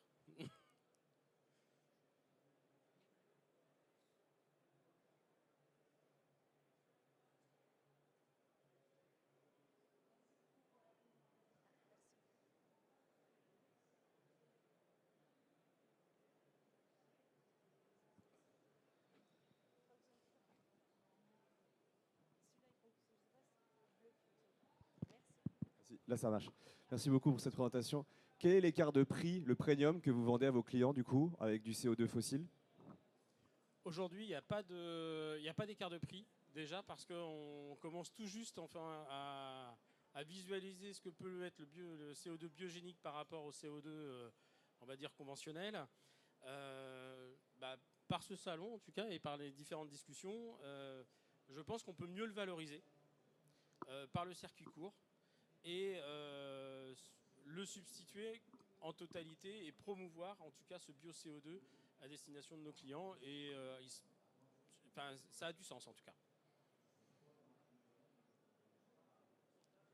Non, je ne peux pas vous répondre à ça, puisque aujourd'hui, l'efficacité de la vente de nos prestations de nettoyage cryogénique, elle résulte du résultat que l'on attend du process. Le client aujourd'hui... Si, pour compléter, le CO2 biogénique, en gros, c'est à peu près 20% plus cher. Voilà, mais le CO2 traditionnel augmente aussi. Les machines progressent, ça consomme de moins en moins de glace pour faire la même chose. Donc l'un dans l'autre, voilà, on arrive presque à faire la même chose. Voilà. On est légèrement supérieur, mais pour l'instant, voilà, on va discuter avec les clients, voilà, on arrive à faire passer la pilule. Et en tant qu'utilisateur final, aujourd'hui, en fait, on ne s'était pas beaucoup posé la question, mais effectivement, ça va venir. Voilà. Mais est-ce qu'il peut y avoir des freins dans les réactions des personnes quand vous leur proposez, est-ce que vous leur proposez du bio-CO2? Quelles peuvent être leurs réactions? Aujourd'hui, je ne suis pas capable de vous répondre à cette question, dans le sens où ce bio-CO2, il arrive sur le marché, il est émergent, et qu'on a plutôt communiqué sur l'efficacité du nettoyage cryogénique et sa particularité dans l'obtention des résultats process, que plus dans la nature même du produit. Mais on y viendra forcément, comme ça l'a été avec les détergents, où pendant des années, on a parlé d'efficacité, et maintenant, on parle plutôt de comment il a été fabriqué et comment il répond à différentes normes. Et je pense que le CO2, bio-CO2, va arriver dans cette tendance, mais pour l'instant, en tant qu'utilisateur final de ce bio-CO2, en tout cas de ce dioxyde de carbone à destination du nettoyage, pour l'instant, il n'y a pas cet écart et on saura certainement le valoriser, il n'y a pas de doute. Et ce qu'on voit aussi, en fait, aussi, que c'est votre offre de valeur par le nettoyage cryogénique qui montre ses atouts par rapport à d'autres solutions que jusqu'à présent, vos clients utilisaient. C'est plus l'intérêt en tant que tel de votre technologie par rapport à d'autres. Exactement. Pour l'instant, c'est pas le consommable qui est mis en avant, c'est plutôt l'efficacité de cette solution en rapport à. Comme vous l'avez cité, le fait que ça ne détériore pas les matériaux, l'absence de détergent. La rapidité d'exécution, le fait qu'on puisse intervenir entre deux productions parce qu'on utilise du nettoyage à sec et pas du nettoyage humide, donc pas de nécessité de temps de séchage. Un niveau de finition bien plus important sans utiliser de détergent et avec une ergonomie au poste de travail pour l'opérateur lorsque ça fonctionne bien plus aisée que les méthodes conventionnelles. Mais en tout cas, les méthodes de nettoyage, elles s'opposent pas, elles se complètent forcément. Aurélie, si je peux me permettre juste un petit rajout. Alors oui, alors je crois, moi, et je pense que tout le monde sera à peu près d'accord autour de cette table, il y a encore quand même un gros travail de pédagogie et de sensibilisation à faire sur ce CO2 biogénique issu de méthanisation. Parce qu'en fait, pour être en contact avec des clients de différents secteurs, pour certains, ça ne pose aucun problème. Pour d'autres, la simple idée de se dire qu'il peut y avoir du lisier ou des matières un petit peu particulières dans le méthaniseur, alors qu'au bout de la chaîne, vous vous doutez bien que si on a une qualité de 99,95% avec des filtres bactériaux et autres, la qualité est bonne. Ça suffit parfois pas pour arrêter une discussion, mais pour la rendre beaucoup plus longue. Et donc, c'est très bien qu'on soit nombreux à parler de cette filière-là et de plus en plus, parce que je crois qu'on en a vraiment besoin. Et pour la première question aussi, juste rajouter le fait qu'on sent aussi l'engouement pour le bio à travers souvent des interlocuteurs qui travaillent effectivement dans la RSE, dans les entreprises, beaucoup, qui nous disent nous, voilà, on a un bilan carbone à améliorer, on a des stratégies à mettre en place, comment on pourrait faire en travaillant avec vous pour valoriser cette empreinte carbone finalement qui est meilleure. Et là, je crois qu'il y a encore du boulot aussi. Nous, on le travaille au quotidien et on le travaille avec nos clients avec plaisir, mais je pense qu'il y a des cadres aussi à mettre en place autour de tout ça pour faciliter et rendre, on va dire, tout à fait normal cette utilisation de bio-CO2 voilà, de manière plus intéressante que le CO2 fossile. D'autant que c'est une autre manière de boucler la boucle, puisque un certain nombre d'utilisateurs de ces nettoyages sont finalement des industries agroalimentaires génératrices de biodéchets, d'autres déchets, divers déchets organiques. Donc voilà, bravo. Est-ce qu'il y a d'autres questions justement pour... Merci pour votre présentation. J'aurais une question sur la partie captage. Est-ce que vos installations fonctionnent ou marchent avec tout ce qui est fumée de combustion ou pas du tout? C'est complètement autre chose? Je vais dire oui et non, mais en fait oui, c'est autre chose. Ça ne sera pas la même technologie, puisque là, vous l'avez compris, on est sur un flux très concentré. En général, on a plus de 95% de CO2 dans le off-gas qu'on va traiter. Donc, mais par contre, on travaille aussi sur la partie fumée, sur des flux beaucoup plus dilués. Là, aujourd'hui, on va dire qu'on est plus au stade de développement, puisque là, on a 11 installations qui fonctionnent sur la partie fumée, on n'en a pas encore. Ça ne saurait tarder, j'espère. Mais c'est effectivement deux activités différentes, même si on parle de la même molécule au départ. Ok, merci. On a peut-être une minute pour prendre une dernière question. Alors, merci en tout cas à tous les trois pour cette présentation. Et on va maintenant laisser la parole à Vincent Réguenet de Clark Energy, qui a de multiples années d'expérience dans les lubrifiants, différents gaz fossiles, et puis avant d'être maintenant complètement dédié au biométhane et au bio-CO2. Eh bien, bonjour à tous. Effectivement, là, je vais vous faire rêver avec la réalité. Il s'agit effectivement de parler de la logique vertueuse du CO2 biogénique. Alors, d'abord, un petit rappel simple. Le bio-CO2, c'est quand même grâce à la photosynthèse qu'on l'a. Hein. Donc, c'est l'aspiration quand même du dioxyde de carbone. C'est tout le travail de la plante. Et c'est cette captation de CO2 qui ensuite, et je vais plutôt centraliser ça vers les unités de méthanisation, sont dans une logique finalement de circuits courts dans la récupération de la biomasse. Et donc, ensuite, s'il développe la brique additionnelle du bio-CO2, on est en effet dans cette logique vertueuse de récupérer le CO2 qui lui-même est dans un circuit court. Donc voilà, cette fameuse biomasse, elle provient en effet ensuite d'une possibilité de la méthanisation avec la dégradation naturelle. On récupère effectivement le CH4 et ensuite on a dans le off-gaz une partie de bio-CO2 qu'on doit traiter. Et en le traitant, on apporte beaucoup de vecteurs. Le premier vecteur, c'est de répondre à un marché actuel qui est environ de 500 000 tonnes par an, tout CO2 confondu. Et si on devait projeter finalement que pourrait être le potentiel de la capacité de fabrication du bio-CO2 en France, n'oublions pas qu'en 2030, on doit générer 50 TWh de gaz vert.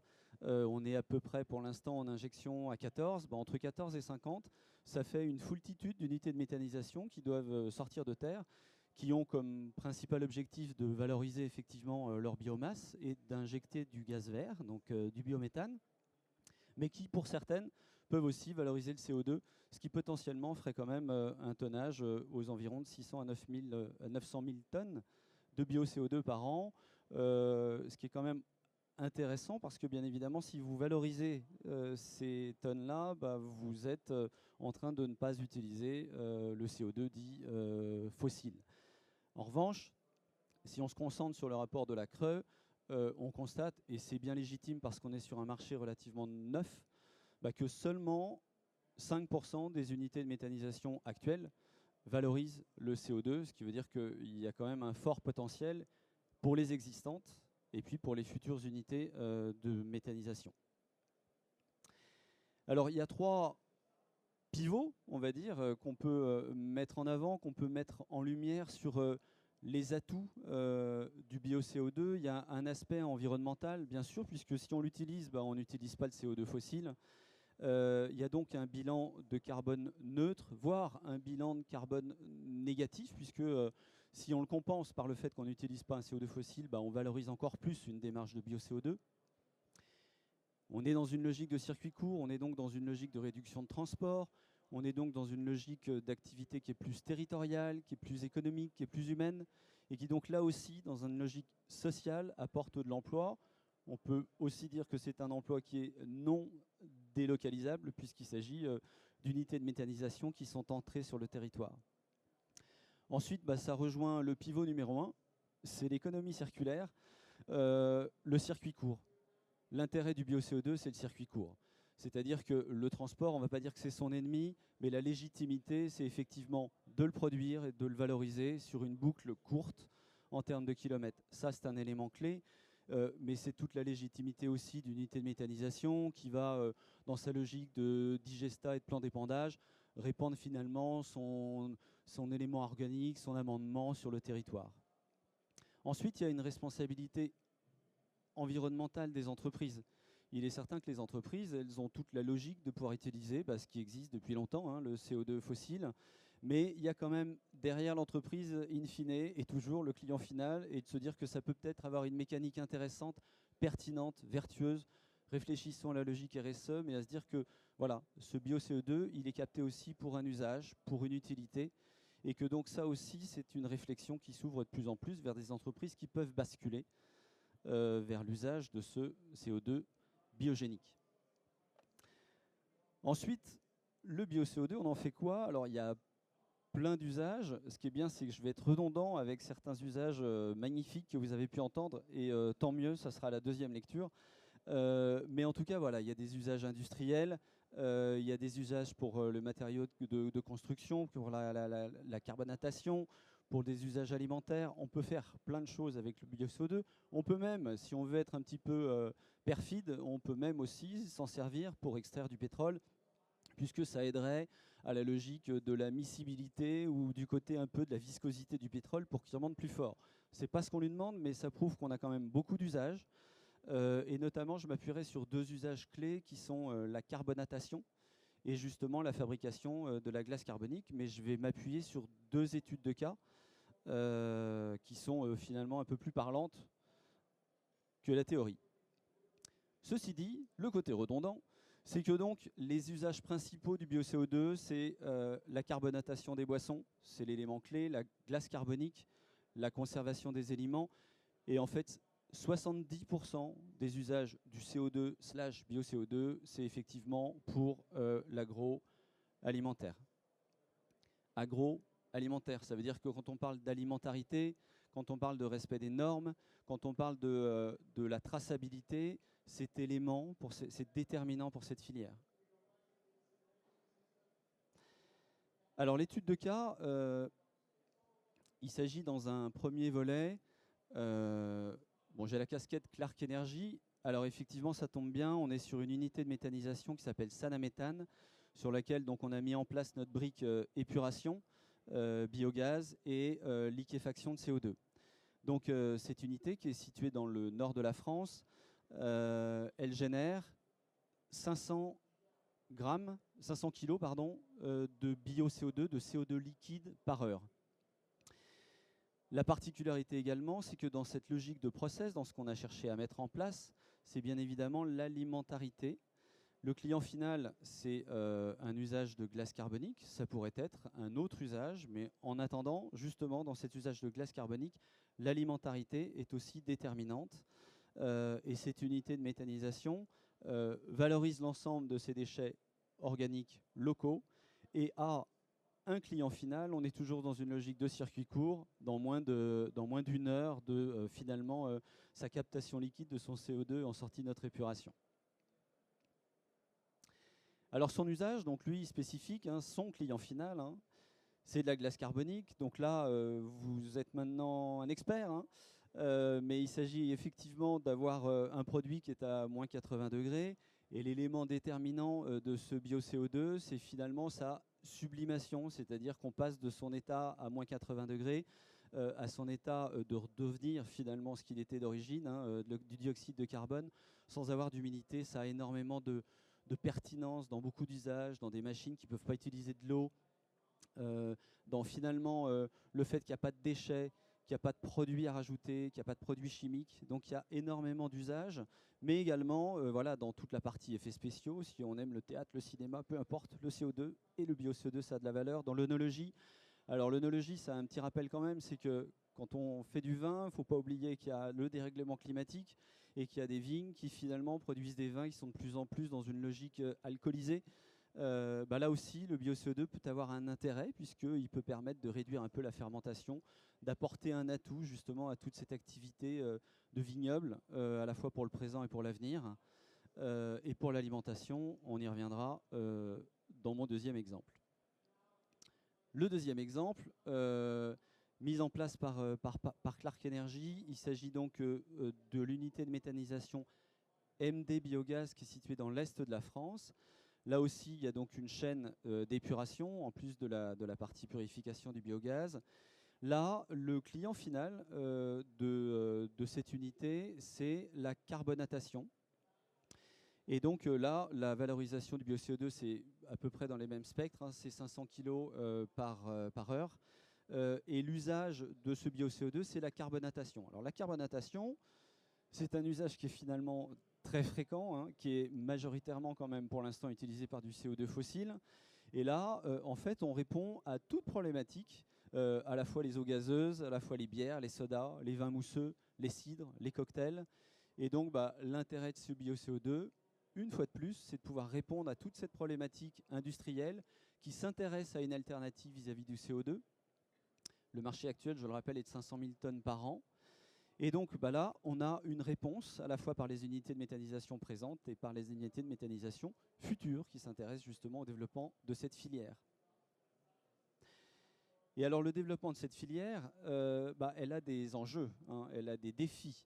D'abord, c'est la logistique du transport. Le transport doit être effectivement l'ami du bio-CO2, donc il faut toujours être dans une logique de circuit court, il faut répondre aux besoins du territoire.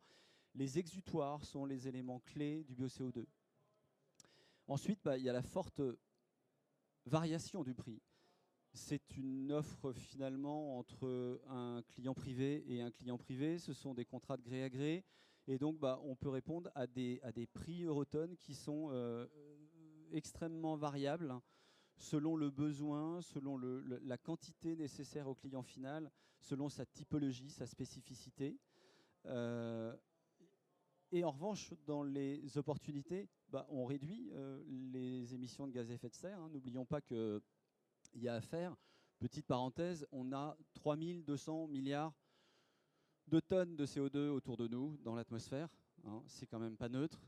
On est aux environs de 420 ppm de CO2 dans tout ce qui nous entoure, quel que soit l'univers du globe. Si vous voulez enlever simplement 1 ppm, vous enlevez 8 milliards de CO2. C'est pour vous dire que la quantité de CO2 elle est déterminante. Donc, si on peut éventuellement utiliser celle qui est bio, ce serait quand même plus intéressant. On a des innovations technologiques encore qui peuvent être updatées pour essayer justement que la liquéfaction soit toujours moins énergivore. Ça, c'est déterminant. Et le soutien politique et réglementaire, on insiste sur la partie alimentarité. L'alimentarité, ce n'est pas une obligation, c'est simplement un chemin fortement recommandé. Quand vous voulez transporter votre bio-CO2, vous faites appel à des transporteurs qui eux-mêmes ont une logique de transporter un produit alimentaire. Donc vous vous coupez le pied si vous faites un CO2 qui lui-même n'est pas alimentaire. Et alors on est un peu confiant parce qu'on a des normes. Hein. On a la norme E290 pour le CO2. Elle date de 1995. Elle permet finalement de fournir un cahier des charges pour tout ce qui est additif en termes d'alimentarité, mais ce n'est pas suffisant. Donc on a d'autres normes, effectivement, on a des spécifications EGA qui sont les plus sévérisantes, et il faut s'appuyer là-dessus sur la partie alimentarité.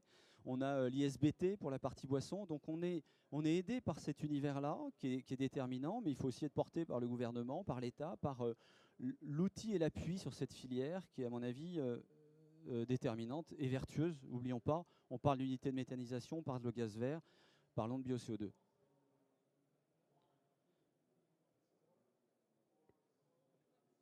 Vincent, c'est le moment des questions si vous en avez.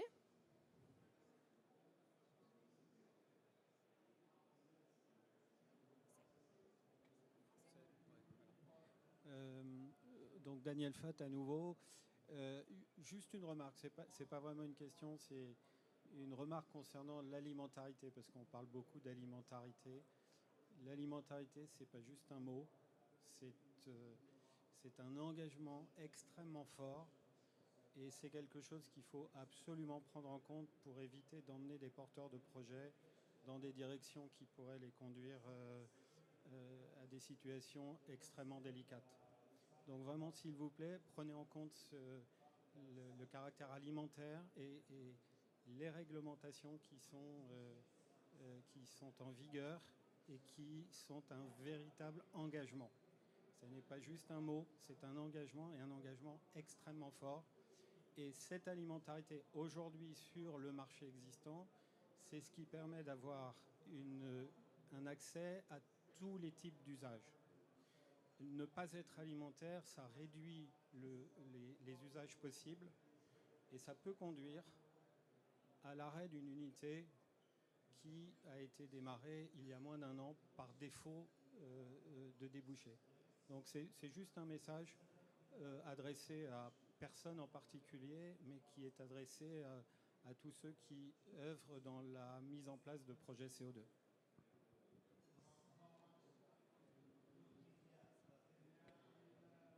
Merci pour cette remarque, Daniel. Il y a le moment de passer à une autre question, s'il y a.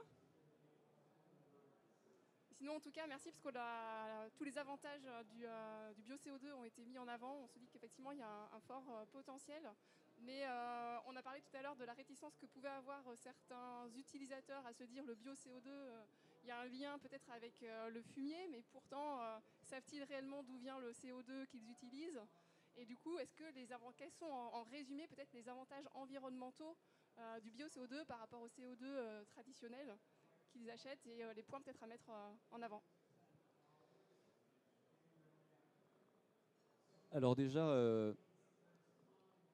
le CO2 fossile, on peut quand même considérer de manière logique, pertinente, humaine, que c'est un peu dommage de sortir un CO2 séquestré depuis des centaines de millions d'années, qui lui-même va repartir dans l'atmosphère, alors qu'on peut finalement, avec l'ensemble de notre biomasse, avec notre matière organique, simplement capter et valoriser un CO2 qui a une empreinte carbone neutre.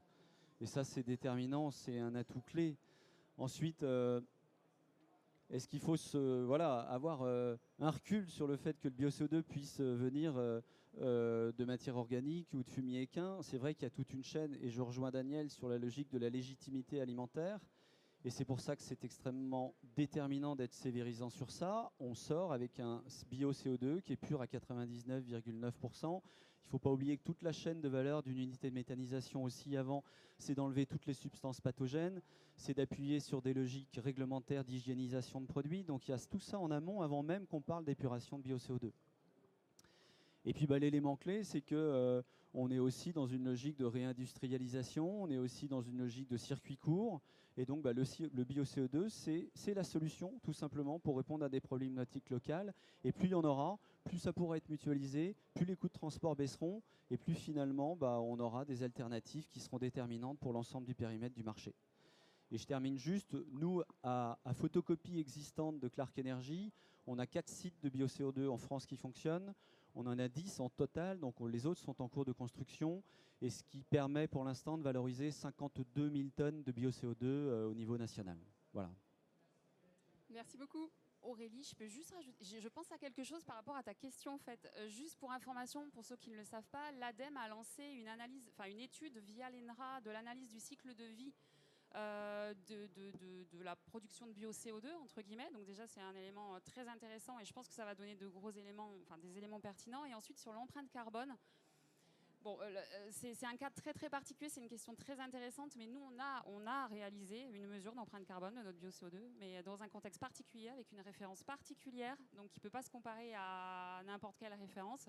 C'est pas neutre quand même, parce que sur une installation de bio-CO2, on utilise notamment de l'électricité, si on parle que de ça, donc c'est pas une empreinte zéro, hein, si on parle d'empreinte carbone produit, mais elle est effectivement moindre, vraiment moindre par rapport au CO2 fossile, et c'est calculable. Voilà. Après, est-ce que c'est comparable, c'est une autre question. C'est calculable. En tout cas, merci beaucoup, parce qu'on est qu'au démarrage, quelque part, hein, de cette technologie qui est cependant immature.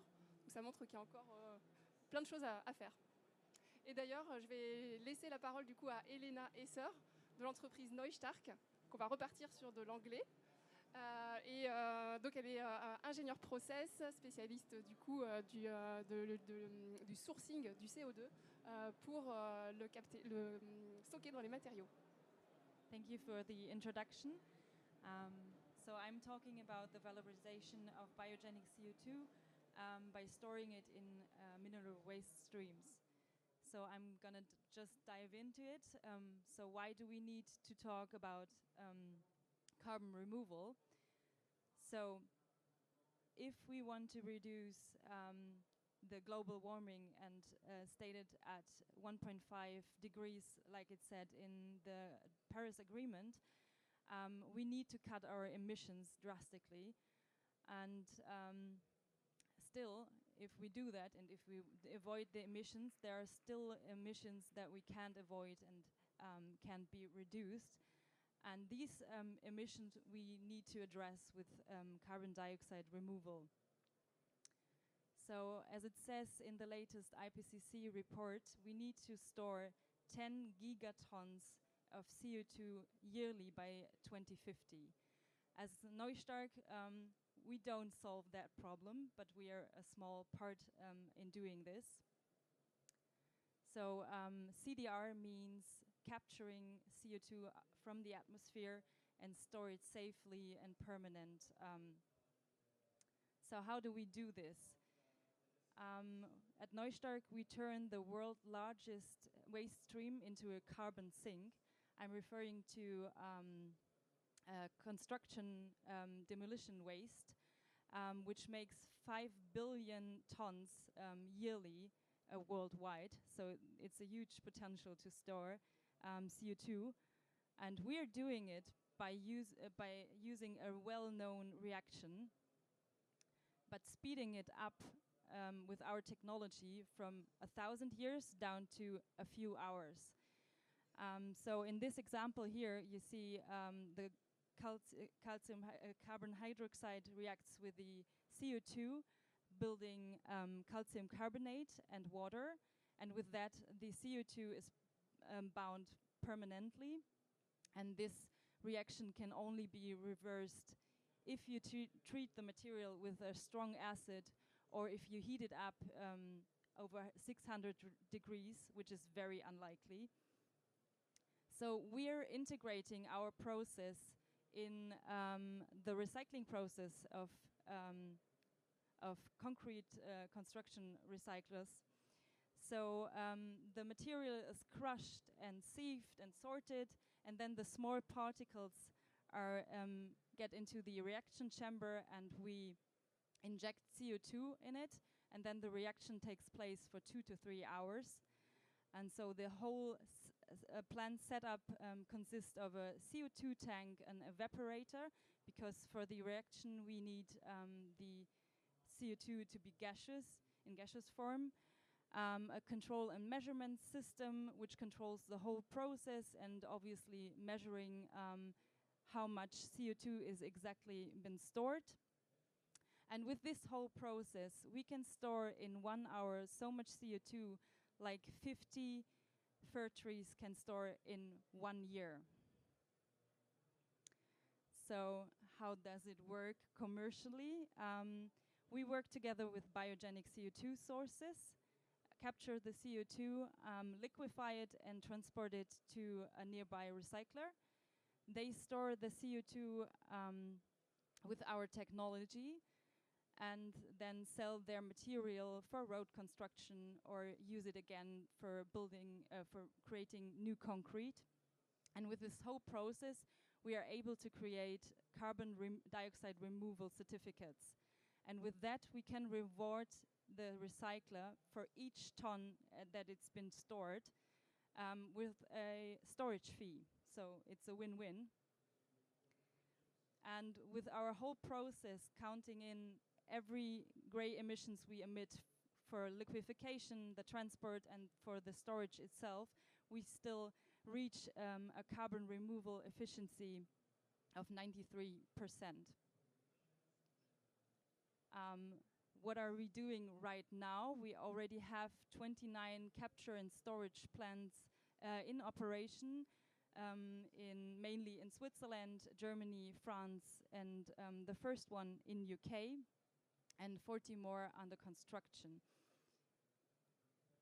We partner up with biogenic CO2 sources. You see here an example of a wastewater treatment plant. They upgrade their CO2, they upgrade their biogas to biomethane and have as a byproduct the biogenic CO2. We liquefy it by compressing it and cooling it down, getting it ready for transportation. And this combination of producing bioenergy and capturing the CO2 makes the bioenergy have a real impact on climate protection. And also, if they sell the CO2 to us, they're getting a revenue stream for their plant. So here are some examples of our construction sites, of our storage sites, 2 in Switzerland and 1 in Berlin. They differ in the throughput and also depending on the input of the plant, the CO2 uptake can differ. And yeah, who are we? We are the leading CDR supplier when it comes to mineralization technology. We are around 80 people based in Switzerland, France, Germany, and Poland. Our whole process is certified by Gold Standard and Pure Earth, and our customers for the CDR certificates are mainly big tech companies like Microsoft, banks, or insurances with a net zero goal. And with this, I come to an end, and I'll be happy to talk to you on this conference. Thank you.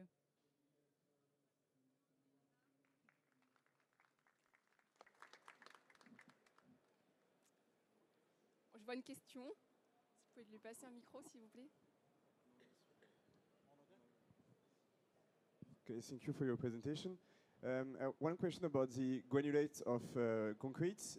Does it improve or decrease the quality of the concrete afterwards? Because I saw on publications that it can change the pH of the concrete. So sometimes it's good, sometimes it's a positive or negative impact. So that's why I want to ask the question in reality.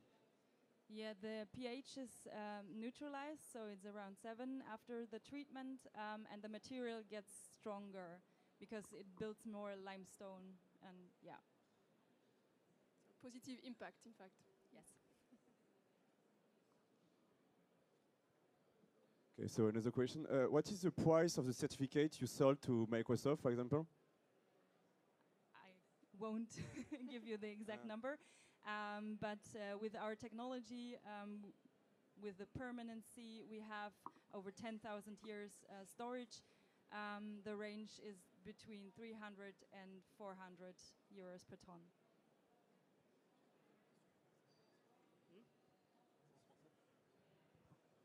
Et enfin, une dernière question en français, mais c'est plus pour le public, enfin l'audience derrière.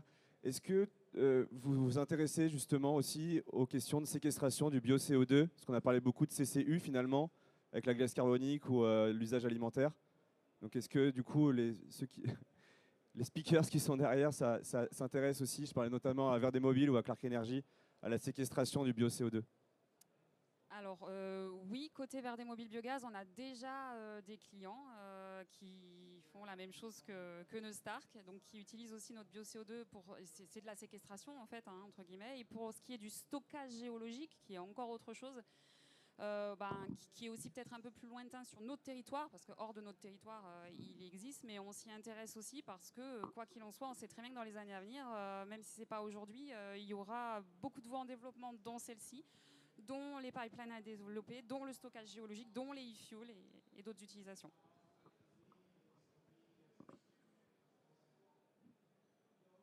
Alors, d'après certains chiffres, je vous parlais finalement du périmètre France. Il y a 500 000 tonnes de CO2 en France actuellement. C'est vrai que si on bascule faire des e-fuels, on peut projeter plusieurs dizaines de millions de tonnes par an de besoin en CO2. Ce besoin, ça prouve qu'il y aurait effectivement à l'utiliser dans des valorisations du fuel, de carburant de synthèse, etc. N'oublions pas la possibilité, oui, de le séquestrer. Je me dis, c'est ma propre vision, que peut-être il vaut d'abord mieux essayer de valoriser l'usage du bio-CO2, si tant est possible de séquestrer le CO2 fossile, avec plaisir. Y a-t-il une autre question, peut-être pour l'ensemble des intervenants, ou plus particulièrement pour Elena Esser de Neustark?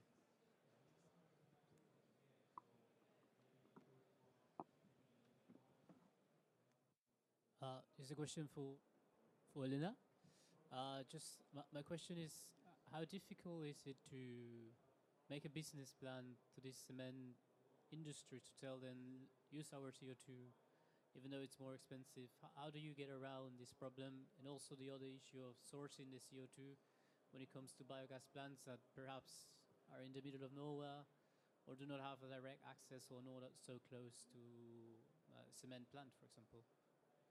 Okay, to your first question, you mean how difficult it is to convince a recycler to invest in our plant. So, as I said, by every ton that they store, they are paid for. We have a payback time for our plant of 5 years, and after that they are earning money with this plant. And also it's a very good story to tell. So it's a sector which emits a lot of CO2, and producing material which stores CO2 with like a greener image is a very good story. And the second question, you're right, most of the biogas plants are in rural areas. So this is actually my task to find the best nearby biogenic CO2 source. We find them in a radar of 150 kilometers. Over that, it's too much gray emissions and too much transport costs. But yeah, there are some.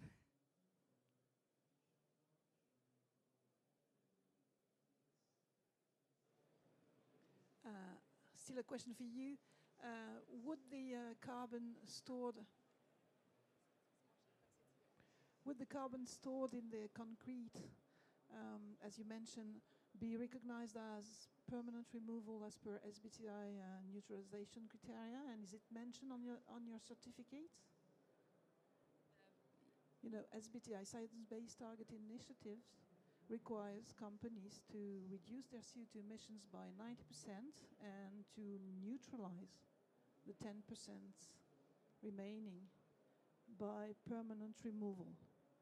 So my question is, would your certificates of carbon capture be recognized as Yes. permanent removal? And Yes. is it already Yes, clear? yes.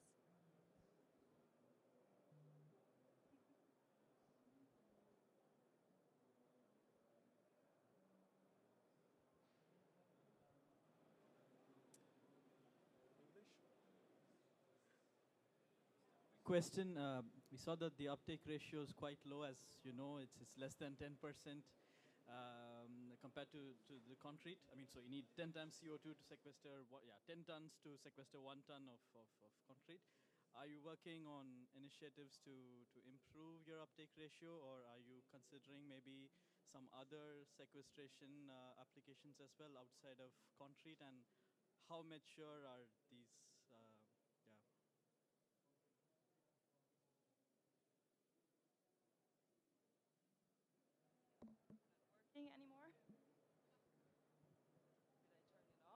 Oh, no, sorry. So to your first question, when it comes to concrete, we use what the recycler produces, so we don't want to put more energy in it. But to your second question, we do research on other waste streams, so actually you can use any waste stream where where mineralization is possible. So for example, incineration bottom ashes, which have double the uptake, so 20 kilograms per ton. And we are actually on that and building our first plants.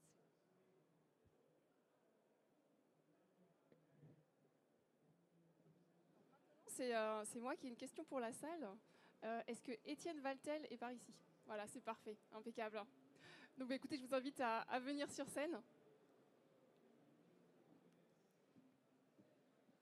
Vous êtes directeur général et cofondateur de Altens et vous allez nous parler de l'agrégation. Bonjour à tous. Alors, hop. Ah, je vais trop vite.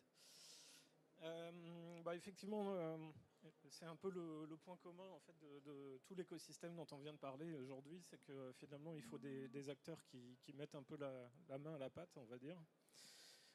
Donc déjà, je vais vous présenter un peu Altens. Peut-être que certains d'entre vous nous connaissent. On est bien connus dans le monde du transport parce qu'en fait, on apporte des solutions de décarbonation. Donc via notamment un changement de typologie d'énergie, donc de passer d'une énergie fossile à une énergie bas carbone. Et comme on s'intéresse à tous ces sujets de décarbonation, qu'on s'intéresse aussi à l'avenir des carburants, qu'on a beaucoup parlé de carburants de synthèse aujourd'hui. Aujourd'hui, on est aussi sur un salon qui parle de gaz vert, donc de gaz de synthèse, etc. Tout ça, on a une brique un peu commune, c'est cette partie CO2 biogénique. Et c'est comme ça qu'on rentre un petit peu dans cette histoire. Aujourd'hui, Altens, c'est la filiale d'un groupe qui s'appelle Enens, qui va fêter ses 10 ans cette année, qui fait à peu près 500 millions d'euros de chiffre d'affaires, très actif sur toute cette partie énergétique. Et on a développé justement une offre, on va dire un petit peu à 360 degrés pour assurer la transition énergétique. Donc on est actif beaucoup sur l'énergie, mais aussi sur tout ce qui est associé. Je pense aux certificats d'économie d'énergie, par exemple, pour aider la transition et la performance énergétique. Et cette partie valorisation du CO2 est une partie qu'on regarde très attentivement pour accompagner la filière dans la maturation en fait, des projets de capture et de valorisation de CO2.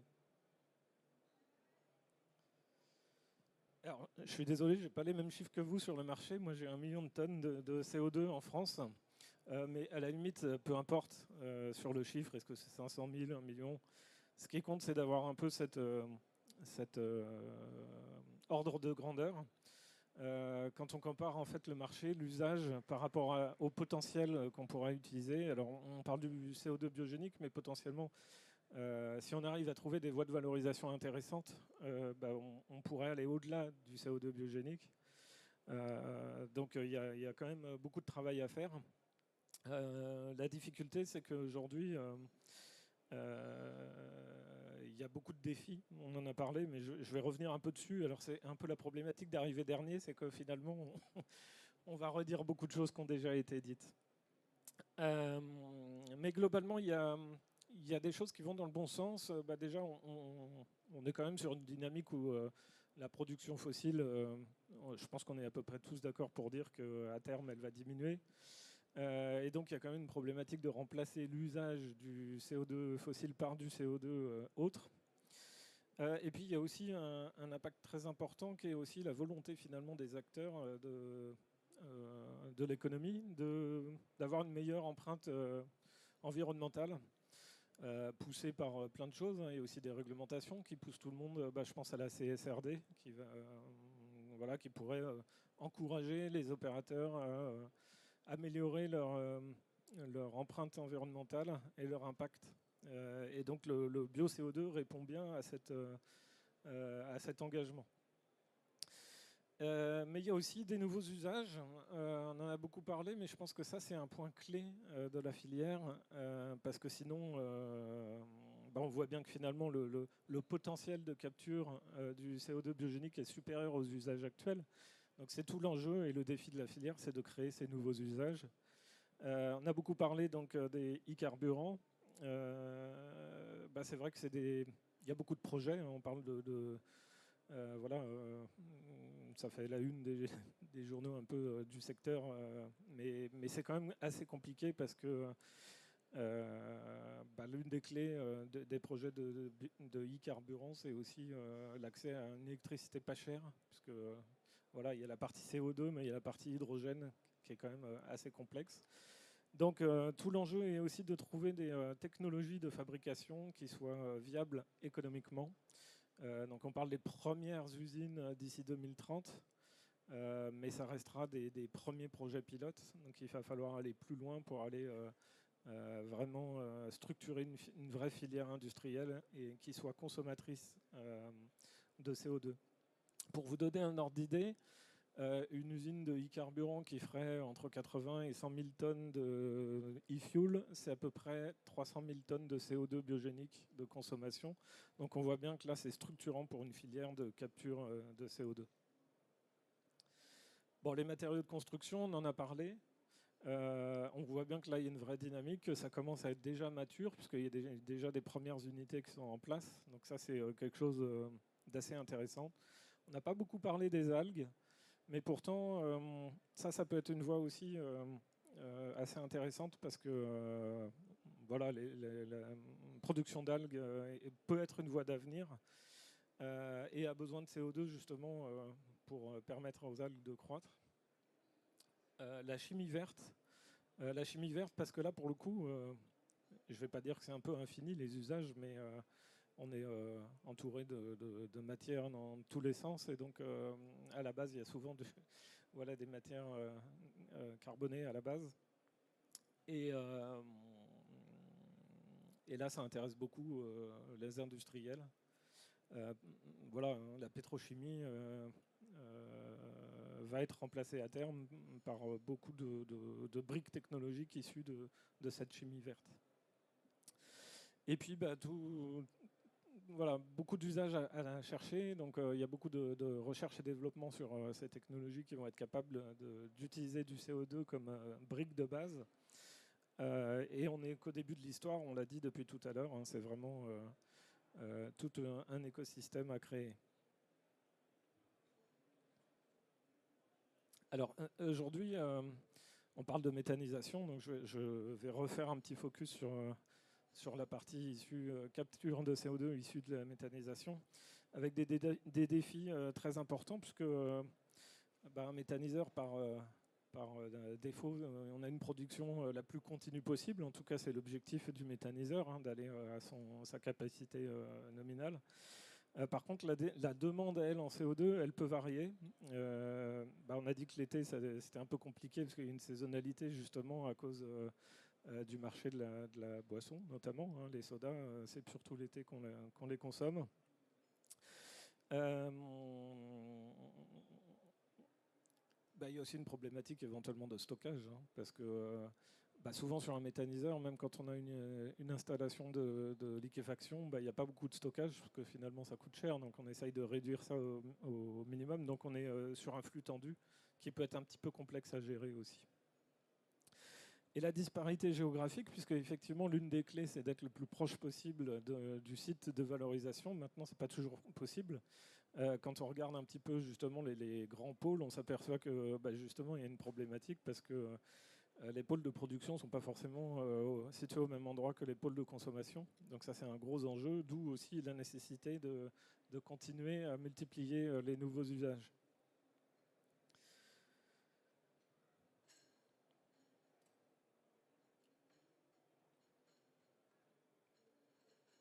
Alors justement, quand on voit tous ces défis à résoudre, il y a un rôle qui peut se jouer autour de l'agrégation, c'est-à-dire que l'objectif est de mutualiser quelque part via un opérateur intermédiaire entre la production et la consommation. L'objectif étant justement de pouvoir résoudre ces problématiques à la fois de saisonnalité, de différence de consommation versus production, d'être plus agile dans la réponse aux pics de consommation ou aux baisses de consommation, et éventuellement d'intégrer du stockage intermédiaire. Il y a une chose dont on n'a pas beaucoup parlé, mais quand on parle de qualité alimentaire du CO2, c'est aussi la problématique de la certification de cette partie alimentaire. Cette partie certification, elle est chère, elle est difficilement absorbable sur un projet, donc il vaut mieux mutualiser la partie analyse du CO2 sur plusieurs unités. Et donc, en fait, le rôle de l'agrégateur, il est là. C'est vraiment essayer de mutualiser au mieux les moyens et de répondre le plus possible, de mettre en adéquation le plus possible les consommateurs par rapport aux producteurs.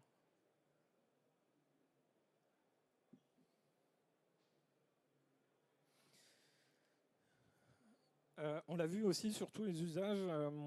On l'a vu sur la cryogénie, on l'a vu sur aussi la minéralisation. Bien souvent, en fait, il va falloir additionner plusieurs consommateurs sur un projet. Inversement, des gros consommateurs peuvent avoir un intérêt à avoir plusieurs producteurs pour un projet. Typiquement, les e-carburants, quand je vous parle de 300 000 tonnes sur une usine, ça va falloir agréger plusieurs producteurs. Et c'est le rôle que peut avoir Altense dans la filière, justement, de faire cette partie sécurisation des flux, à la fois côté production, à la fois côté consommation. La gestion de la logistique, effectivement, ça c'est un point très important parce qu'aujourd'hui on a des flux assez concentrés, donc la partie transport est assez aisée. Si on commence à démultiplier les lieux de production, il va y avoir une logistique qui va être un peu plus complexe à mettre en place. Donc des bases de transporteurs, en fait, il va falloir redéployer le matériel de transport et le mettre en place sur certains flux. Et la stabilisation du marché, effectivement, le marché du CO2 aujourd'hui, il a une problématique liée à cette saisonnalité, c'est avec des prix qui varient et puis aussi des périodes de pénurie. Donc l'objectif aussi de l'agrégation, c'est d'être capable de gérer toutes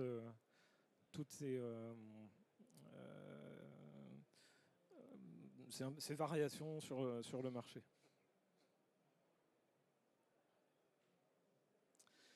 Nous, Altense, on essaye justement d'améliorer un petit peu ces usages en créant et en participant vraiment à l'écosystème. Notre objectif, c'est vraiment d'essayer d'amener de nouveaux usages, de faire émerger des nouvelles solutions. On a tous intérêt. Je pense que pour un méthaniseur, ça va être fondamental avec l'arrêt des tarifs de rachat et les baisses de prix, la nécessité de trouver des revenus complémentaires. Donc on a besoin de trouver des business models, clairement, pour amener de la valeur ajoutée aux méthaniseurs tout en sécurisant la partie valorisation de CO2. Donc on a besoin de tous ces nouveaux usages. Donc nous, on participe à ces écosystèmes-là en essayant d'amener un peu d'innovation. On parle d'écosystèmes locaux, on va essayer d'aller le plus proche possible du territoire, ça a déjà été dit. La méthanisation est déjà un modèle d'implantation territoriale et l'objectif c'est de compléter ce modèle en allant sur un nouveau gaz, la partie CO2. Mais en tout cas, l'objectif c'est d'être vraiment un partenaire de cette collaboration territoriale entre des producteurs, des consommateurs. On a parlé des canalisations de transport de CO2 qui vont peut-être arriver sur ce CO2 diffus. Et éventuellement investir justement dans ces nouveaux réseaux. Ça va être un point important. L'une des clés, l'une des problématiques de la méthanisation en France, c'est qu'on est bien souvent sur des petites unités où la liquéfaction coûte cher. Potentiellement, justement, le transport de CO2 sous forme gazeuse peut être un moyen de mutualiser des outils et d'amener de la compétitivité à la filière. Donc ça va être un point très important.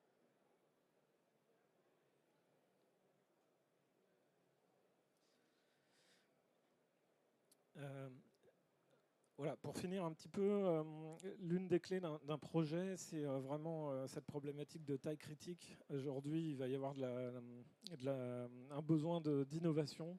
On le voit un petit peu dans la taille des projets qui ont été présentés aujourd'hui. On est sur des unités moyennes supérieures, on va dire. La moyenne d'un méthaniseur en France, c'est à peu près 2000 à 2500 tonnes de CO2 par an. Aujourd'hui, les unités de liquéfaction, elles ne sont pas forcément... Enfin, c'est un peu juste. Et c'est un peu la problématique de la méthanisation en France. C'est vraiment ces petites unités. En Allemagne, ils n'ont pas du tout cette problématique-là sur des unités beaucoup plus grosses où la liquéfaction est beaucoup plus simple à mettre en place, beaucoup plus économique.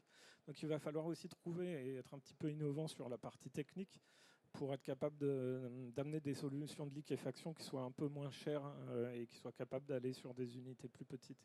Ça va être un des gros enjeux aussi des années à venir.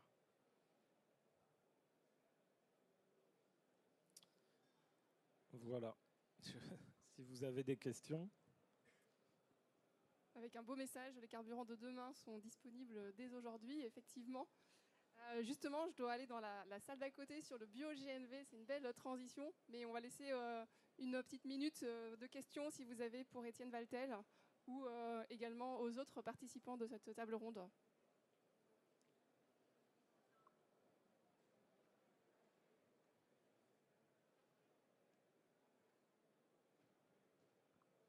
S'il n'y a pas de questions, je pense qu'on peut remercier tous nos intervenants sur le sujet passionnant du bio-CO2 et l'ouverture du coup à tous ces potentiels. Merci à tous.